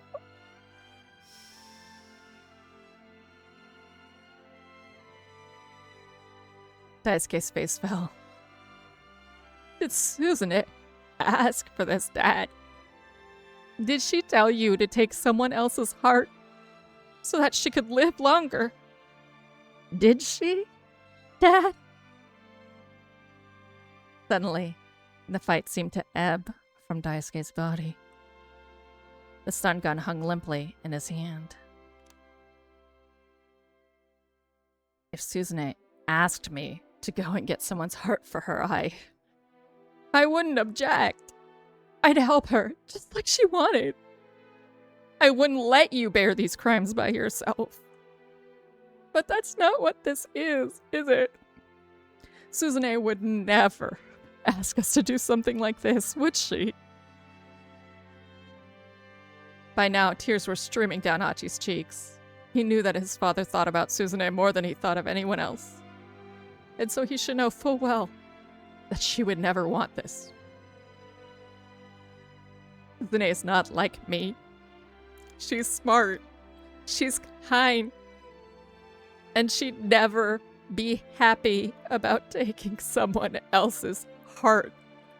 Even if it saved her life, I'm sure she'd never accept that. She wouldn't be able to live with it, knowing something so horrible had happened to someone else for her sake. Isn't that the Suzune we know?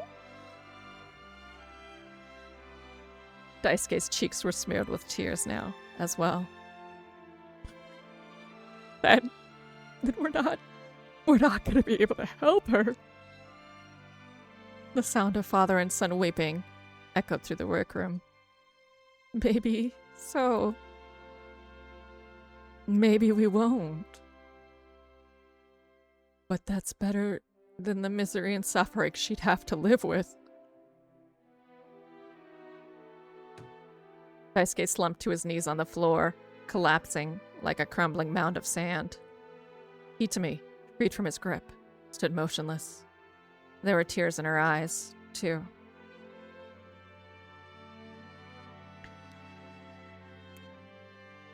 You're such an idiot, Dad. Such a complete idiot. Sobbing, Achi embraced his father.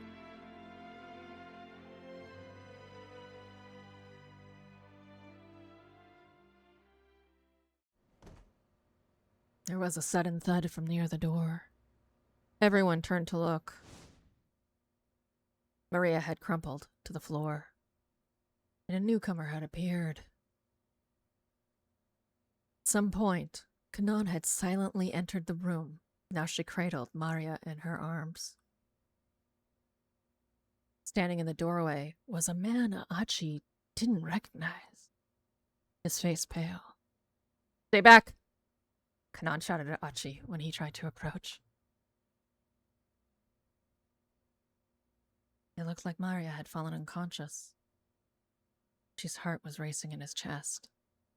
An eerie silence fell over the room. For several seconds, no one said a word, their eyes all fixed on Maria.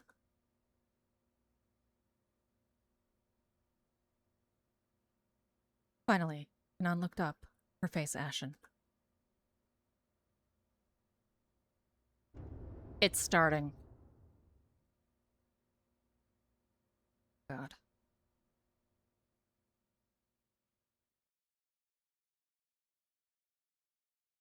Oh, fuck's sake, to be continued.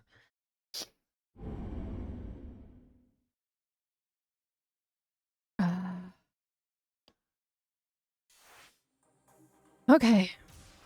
Let's go fix Minorikawa.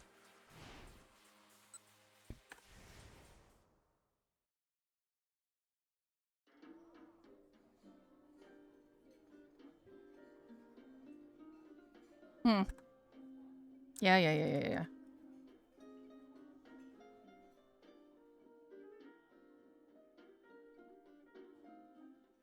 Here we go. Pushing through.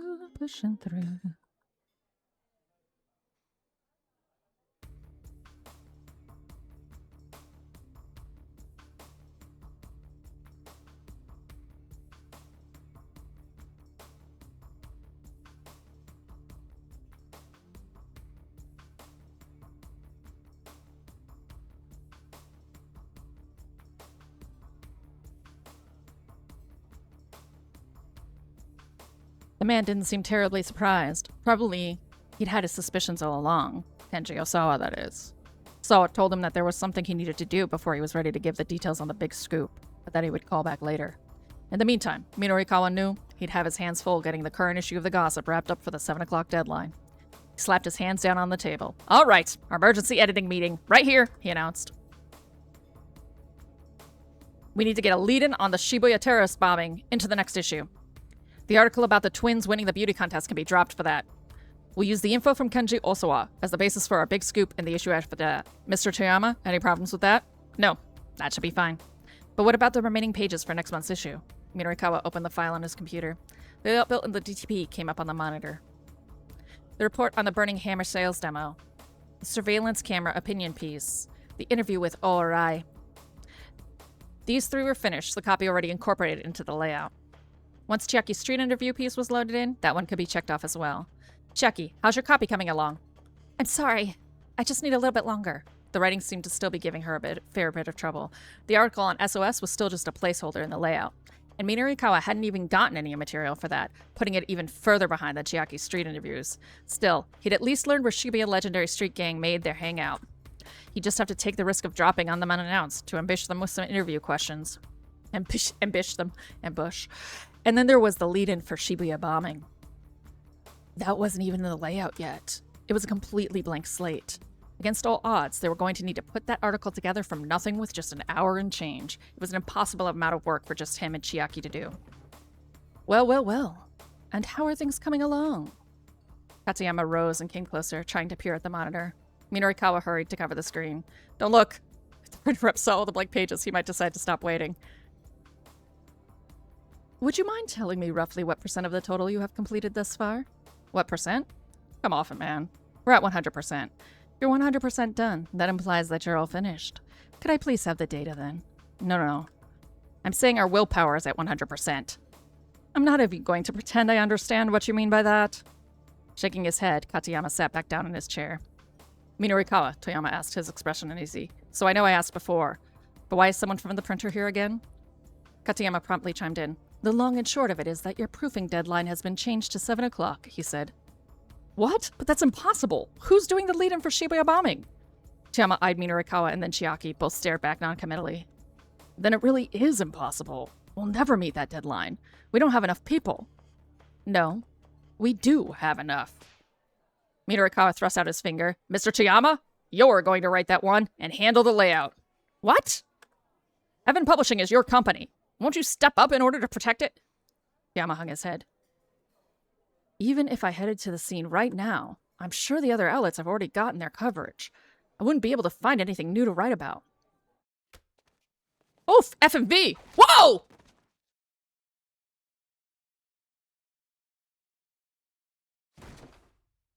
And so you're just going to give up? A moment later, Toyama was on the floor, Minorikawa glaring down at him. You've always said you wanted to tell the world about the things the mass media can't or won't write about. So what the hell difference does it make if they've already gotten the sound bites they're after? Minorikawa's voice was raw with emotion. Don't you dare give up. Not that easily. Get your ass out there. Find something that only you can write about. Minorikawa. Toyama began to object, then he glanced over at Hana. There was an imploring look in her eyes as well.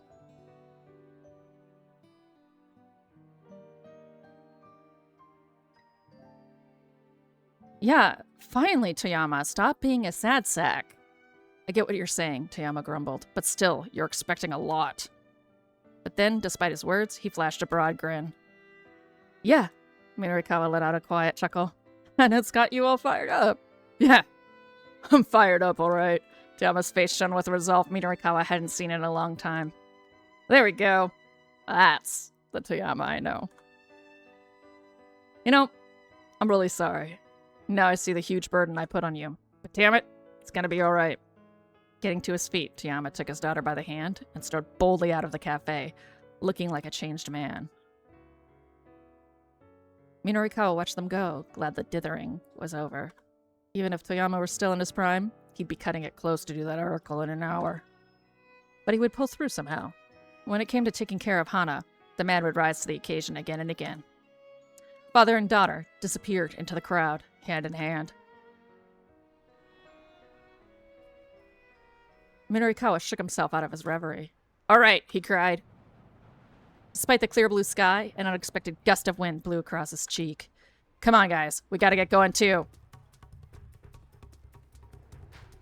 Things might look grim, but he wasn't going to give up until the bitter end. It was time to head to the SOS hangout, Inferno. The three ran long and hard after leaving the cafe. If the proofing deadline was 7 o'clock, then they needed to finish up with SOS by 6:30 at the latest. The gang's hangout was in Uraharajuku. Running all the way there on foot was going to eat into too much of their time. But traffic was at a near standstill for some reason, and there wasn't a taxi in sight. How long do you plan on running like this? Katayama called out, panting. Just take a look at the road! With this traffic, there's no point in hailing a cab. Even Minorikawa was feeling the time pressure now. We're just gonna have to keep running until the road's clear. What? Katayama wailed. Skateboards, says Megan. Stop your whining. Just keep quiet and stick with me. He'd finally gotten Toyama to find his willpower again. Next month's issue would come out on time, and no way was some printer guy going to mess that up now. But the traffic showed no signs of abating. Catching a cab wasn't going to be an option. Fighting an ever-louder echo of despair, Minorikawa kept up his desperate headlong rush. To rush into a situation recklessly or heedlessly, not quite the same as being a daredevil. Still, there were limits to how far the mind could push the body before exhaustion set in. Eek! Oh, Chiaki. As they were running across a pedestrian overpass, Chiaki slipped and took a nasty fall. He hit her knee hard enough to draw blood. Hey, you! Minarikawa snapped at Katayama. Don't just stand there. Help the poor girl already. Katayama scurried over to Chiaki. I'm sorry, Mr. Mino. Chiaki's voice bubbled with suppressed tears. Maybe it was cruel to make her run with her computer all the way to Urahujuku, but the copy for her interview still needed to be looked over. They couldn't just leave her here.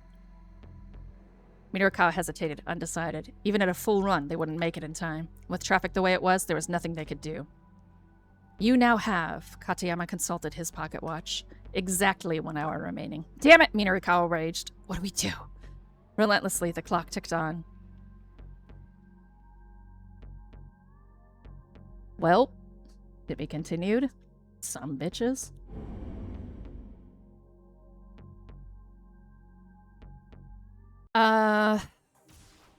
Let's do the Kano jump.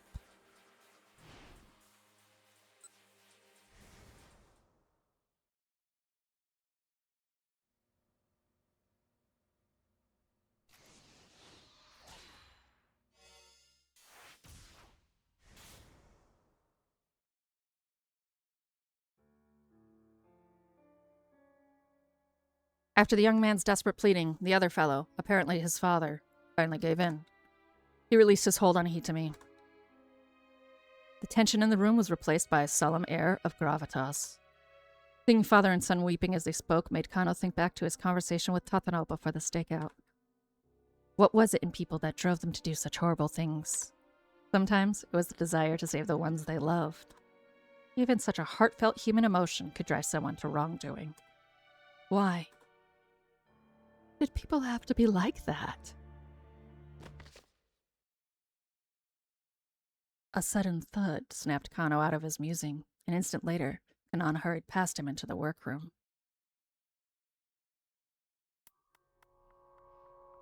Maria had collapsed on the floor, and now Kanan was beside her. In a panic, Kano rushed into the workroom as well. Stay back! Kanan shouted as the others tried to huddle around the fallen girl.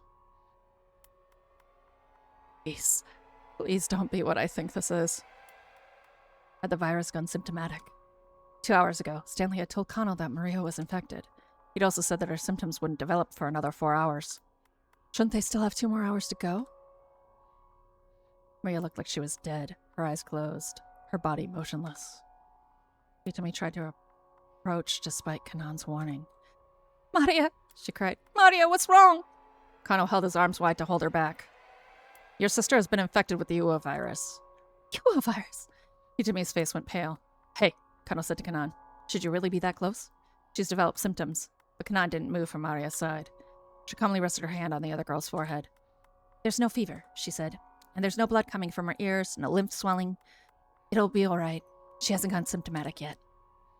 In that case, why did she collapse? Hitami asked. I'm not sure yet. Whatever the case, if we don't get her that antiviral, she's done for. We have to get her to the lab right away, Hitami said. She was trembling with anxiety. No. That's not an option. Kano's tone was grave. You may already be aware, Miss Osawa, but without a password, we can't access the antiviral storage. But when I went there, my father and Mr. Tanaka...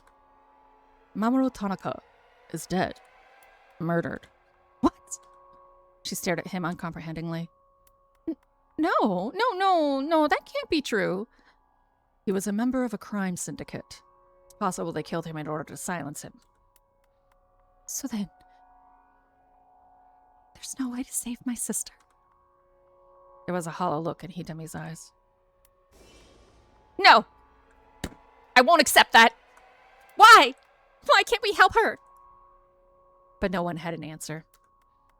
Otto gritted his teeth and hung his head. Why did it have to come to this? He'd come this far, but there was nothing he could do, and he hated himself for it. I'll go to the laboratory. It was Kanan. Electronic lockbreaking is my specialty. Wait, the young man, Achi, spoke up suddenly. So you're martial arts badass, but your specialty is lockbreaking? He looked positively dumbstruck. Kanan ignored him, thinking out loud. Brute force, defined. A cryptanalysis technique that involves test input of all theoretically possible patterns. If time were unlimited, this would be the most reliable means of decipherment. However, in practice, the process takes massive amounts of time and computational power and can be defeated by systems that prohibit access after a limited number of failed input attempts. Side channel. Rather than trying to decipher the password itself, this method involves analyzing information from the device, such as processing time, power consumption, and electromagnetic leaks, and using these details to exploit the system. Isolating the run state of devices is a crucial element of countering side-channel attacks. Shortcut. A cryptanalysis method that uses mathematical algorithms to carry out efficient bulk calculations against a block cipher that makes use of a shared key for encryption and decryption. Even when such calculations are theoretically possible, however, in practice the process requires large amounts of time, and the block cipher is seldom at real risk. Given the situation, I think I have to go with side channel. Side channel? Stanley asked. Where's your equipment? One of the lab PCs will suffice. I can connect to a special server from the net. I don't really understand the stuff you're talking about, Achi said, but I'll trust you to handle this. I mean, you did risk your life to save Hitami from that minivan explosion and all. Kano nodded. I have to warn you in advance, though. Cryptanalysis can take hours and still yield no result. I can't guarantee I'll be able to get the doors unlocked before Maria develops symptoms. I understand, Hitami said. Achi nodded too. No one present had any objections. All of a sudden, there was a curious sound from somewhere in the room. What's that? Kano asked. What's making that noise? He looked around the workroom.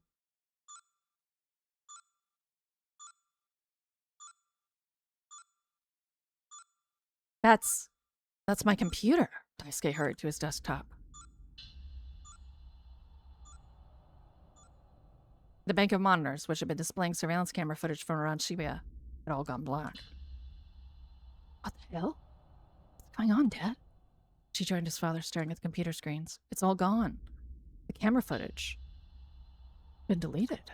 Daisuke blinked in disbelief. Now then. It seems our main cast has all been assembled. A man's voice, distorted by a voice modulator, suddenly emerged from the computer speakers. Aw, shit.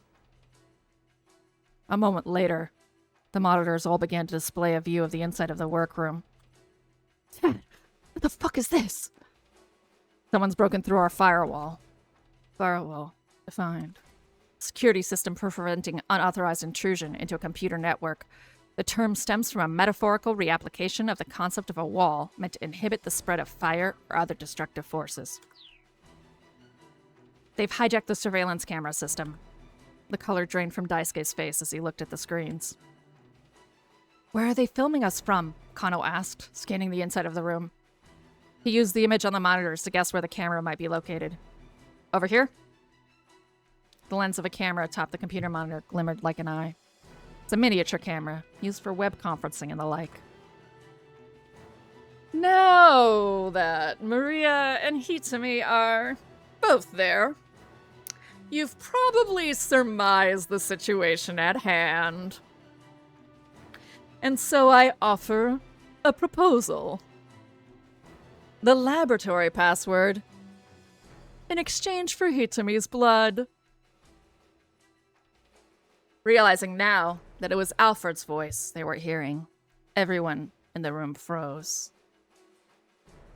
At 7 o'clock, roughly 1 hour from now, see that Hitami Osawa is waiting at the Scramble intersection outside Shibuya Station.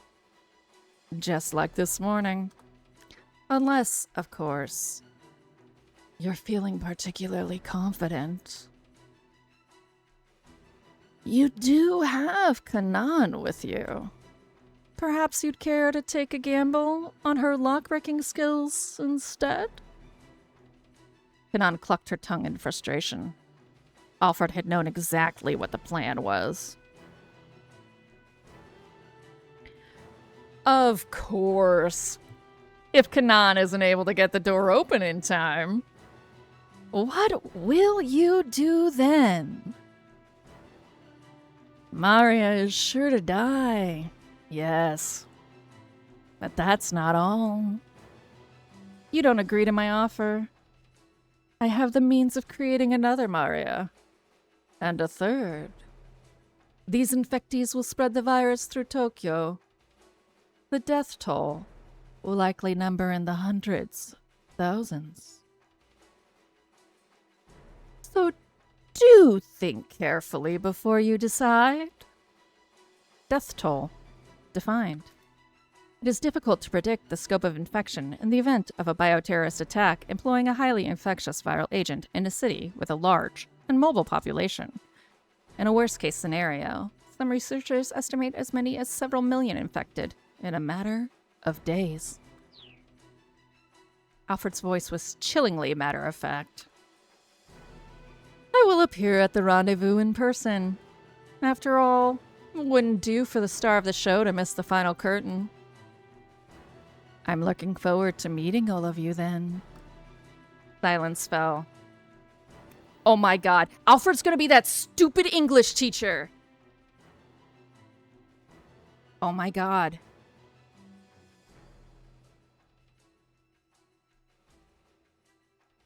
Then the images on the computer monitor returned to normal. The surveillance camera footage came back online as well. Daisuke promptly yanked out his Ethernet cable and slammed his fists on the keyboard. Damn it! There was a hole in the firewall. I'll have to redo my security from the ground up. Good call, Kano said calmly. We can't win this if our intel keeps getting leaked. Stanley pursed his lips in consternation.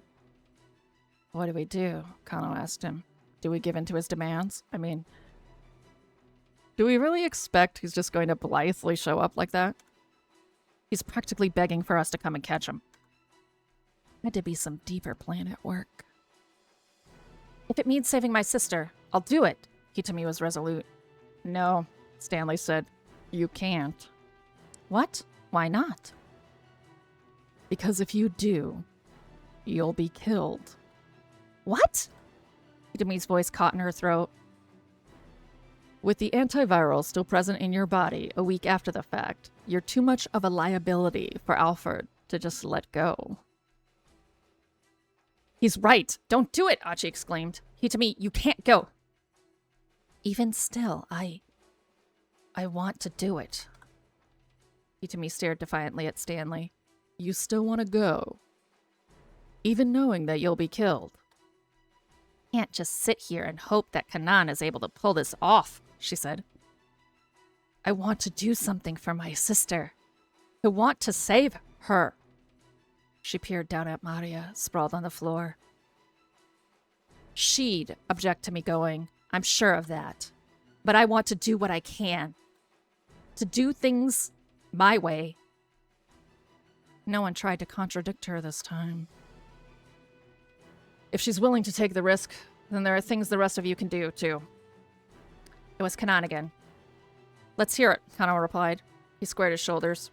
He was of the same mind as Hitami. He couldn't just do nothing and leave it all on Kanan. For everything he'd been through, he wanted to stick with this case until the very end.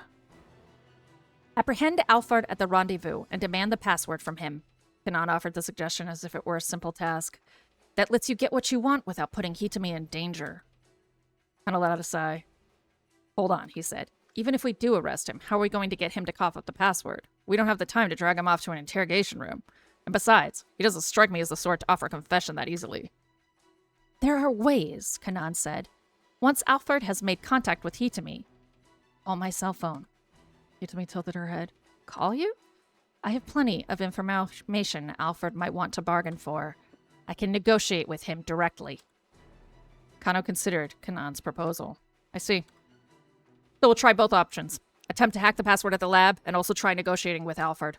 That gives us 2 chances. With that tiny ray of hope, Hitami's face brightened some. We'll split into 2 groups. One for the lab, and one for Shibuya Station, Kanan said. Let's exchange phone numbers so we can be in touch when the time comes. The group quickly shared contact info as suggested. Hitami and Kanan called one another's phones to be sure. Hitami's cheerful ringtone felt out of place, but also somehow soothing. Fragment of normalcy in the midst of crisis. Well, guess we're all set then, Hitami said, looking down at the LCD screen. Her expression turned apologetic. I'm sorry, Kanan. for having to keep putting things on you. Hey, Kanan replied. Don't worry about it. Okay. Now I guess I should call my father. Hitami called Kenji Osawa on his cell, asking him to let Maria and Kanan into the lab.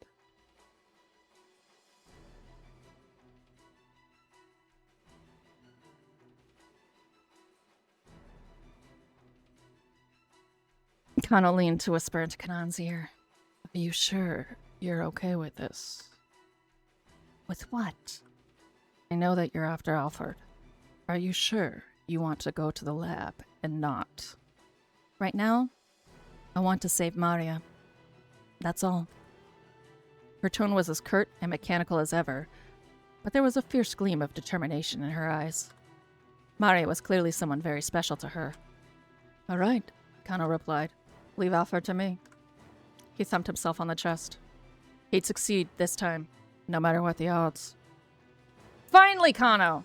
That spine! It's growing so quickly! Kano could scarcely recall the whirlwind of events that had brought him here. He'd somehow survived a dozen disasters. Even now, a dear friend was in the hospital, at risk of dying. There were times when he'd been ready to give up. And yet, at the end of it all, here he was. His opponent was an international terrorist. No matter how you looked at it, that wasn't a matchup for a mere detective. I'm gonna do it anyway. Rumi, Shizuo, Tsuyama, and Detective Tatano. I'm going to take down Alfred and save Maria Osawa's life. Just you watch and see.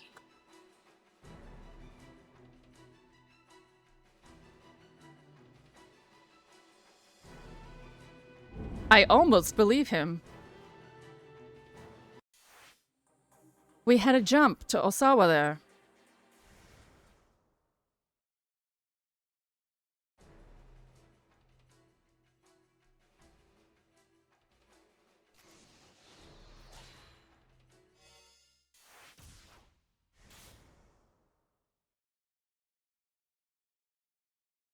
Hanukkah hadn't given I his password.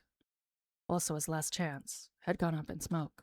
He let out a long, shaky breath and shut his eyes tight. Was it true? Was there nothing more he could do? Also, his cell phone rang. When he saw the name on the incoming call display, he nearly shouted out loud. It was Hitami. Hitami! Are you alright? Please, tell me you're alright. Yeah. Yeah, I'm fine. But Maria, is Maria there with you? So his heart leaped. Yeah. There isn't any time for me to explain everything, so I'll have to just give you the main points. This is so we can save my sister, so just stay calm and listen. Also, struggled to hold back the 1,000 questions that immediately came boiling into his mind. There's a girl named Kanan who's going to bring Maria to the lab. She's going to try to hack the password in order to get us inside.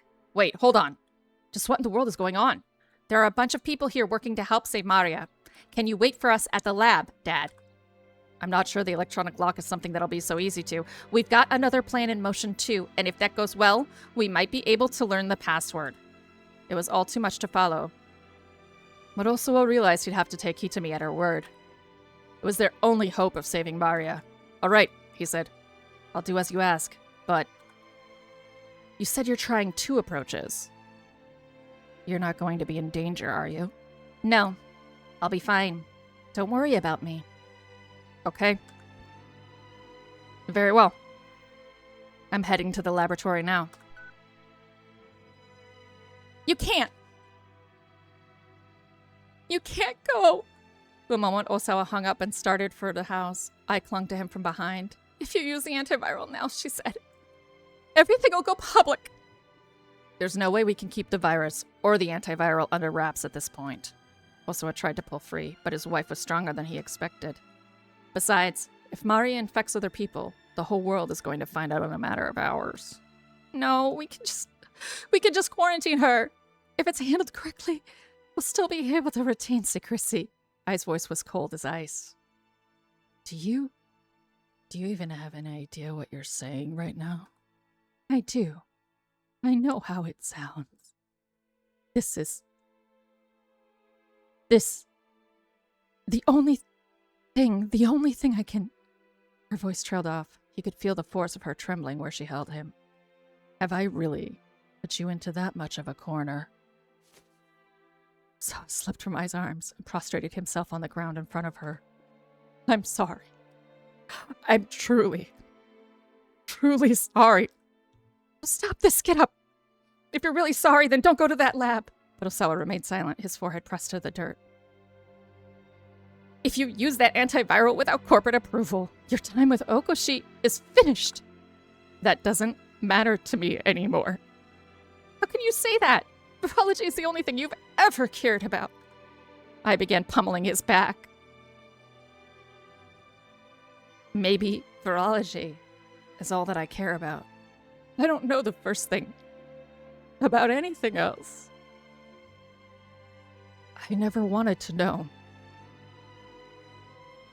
Never even thought to find out. Never bothered to learn what you or my own children might think. I'm a failure as a father and as a husband. How dare you say that only after it's come to this? I struck him again, harder than before. You're right, he gasped up the words between her brows. Maybe this has been too long coming, but it's not too late. I can still start over. Start over? She paused in disbelief. You already turned down that American job. If you use that antiviral now, there won't be any starting over. You'll lose everything. Will I lose you, too? You've gone and thrown everything else away like this? How could I possibly stay with you? I was sobbing softly now. Osawa wondered what her tears were for. But there was one thing he did know. He was right. They couldn't be together anymore. He got to his feet and headed back into the house, leaving Ai behind.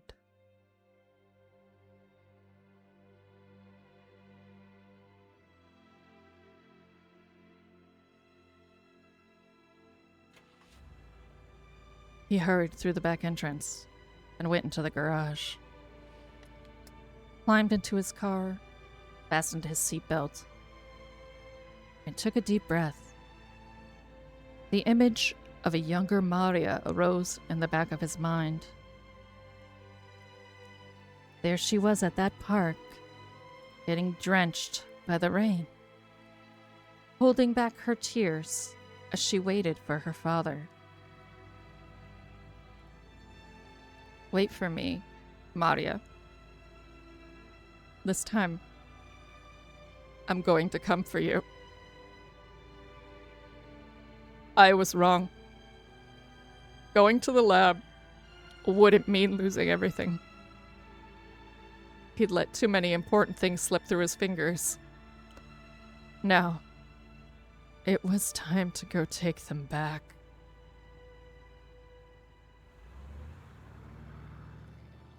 Sawa pulled his car onto the street, sped toward the laboratory.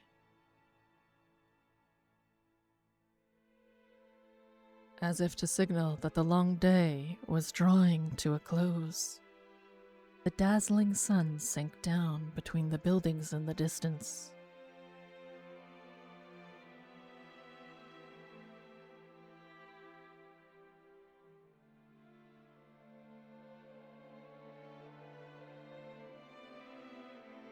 That's the end of Osawa's chapter.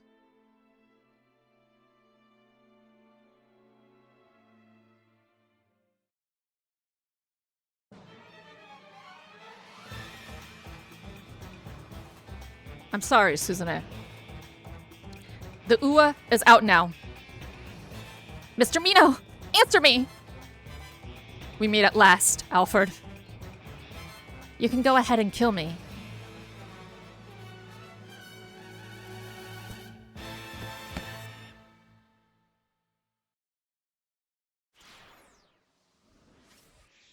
Man, fuck this game.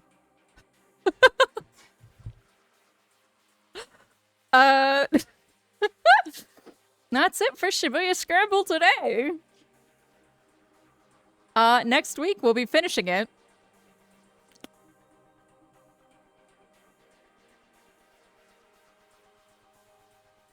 This game has no right to be this good. This is a fucking game with text written over photographs, for God's sakes. It's on rails, mostly, with just a funny few dead ends. No reason to be this good. Ridiculous. This is ridiculous. I hate it. I hate everything about it. Okay.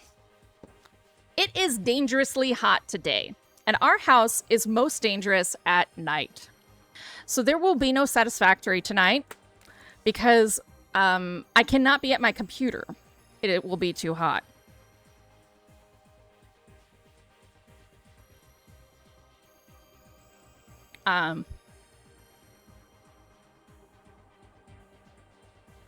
Yeah. So it's topping out at 90 degrees today.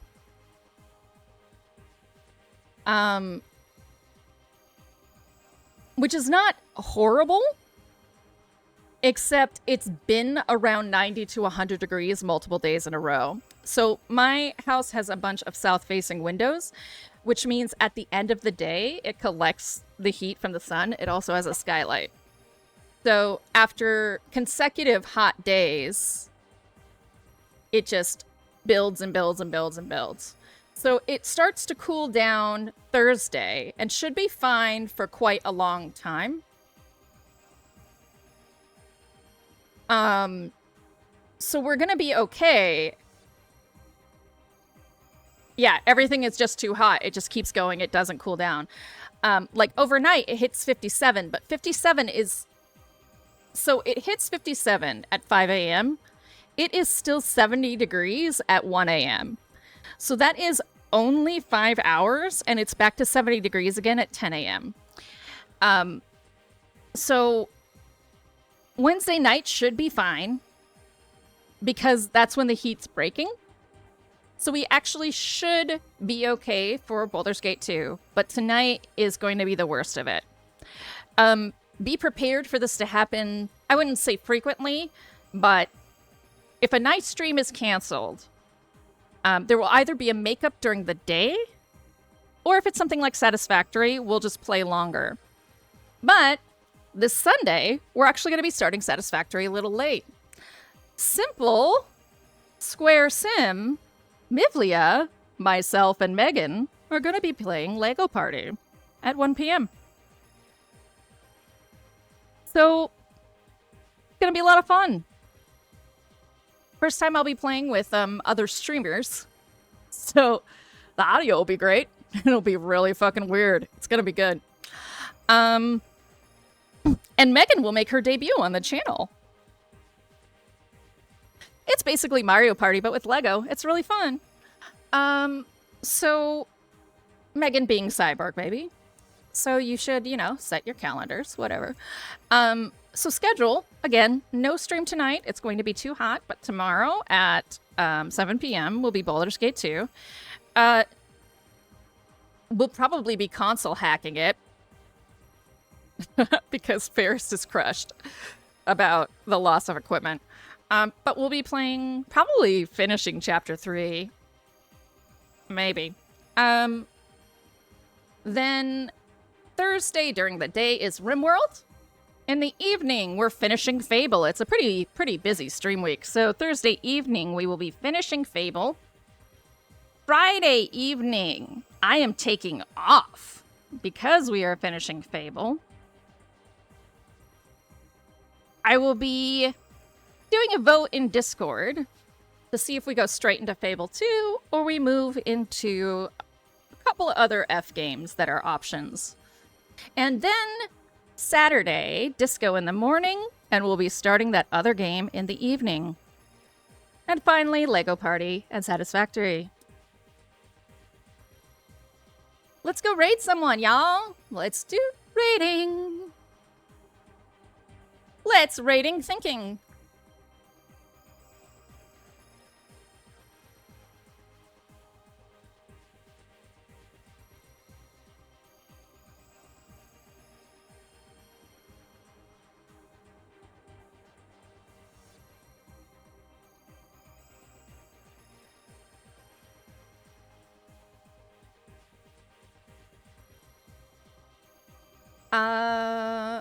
Web page. Go to web page. There it is. I was having trouble finding Twitch. Ooh! I gotta delay ads! Hurry! Snooze. Got it. Okay, raid time.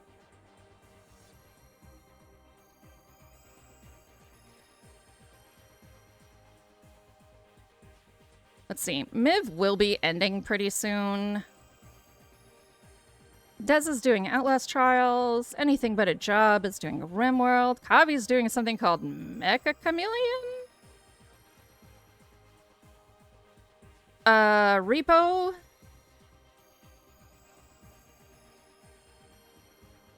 Repo? What are you playing with, Trev?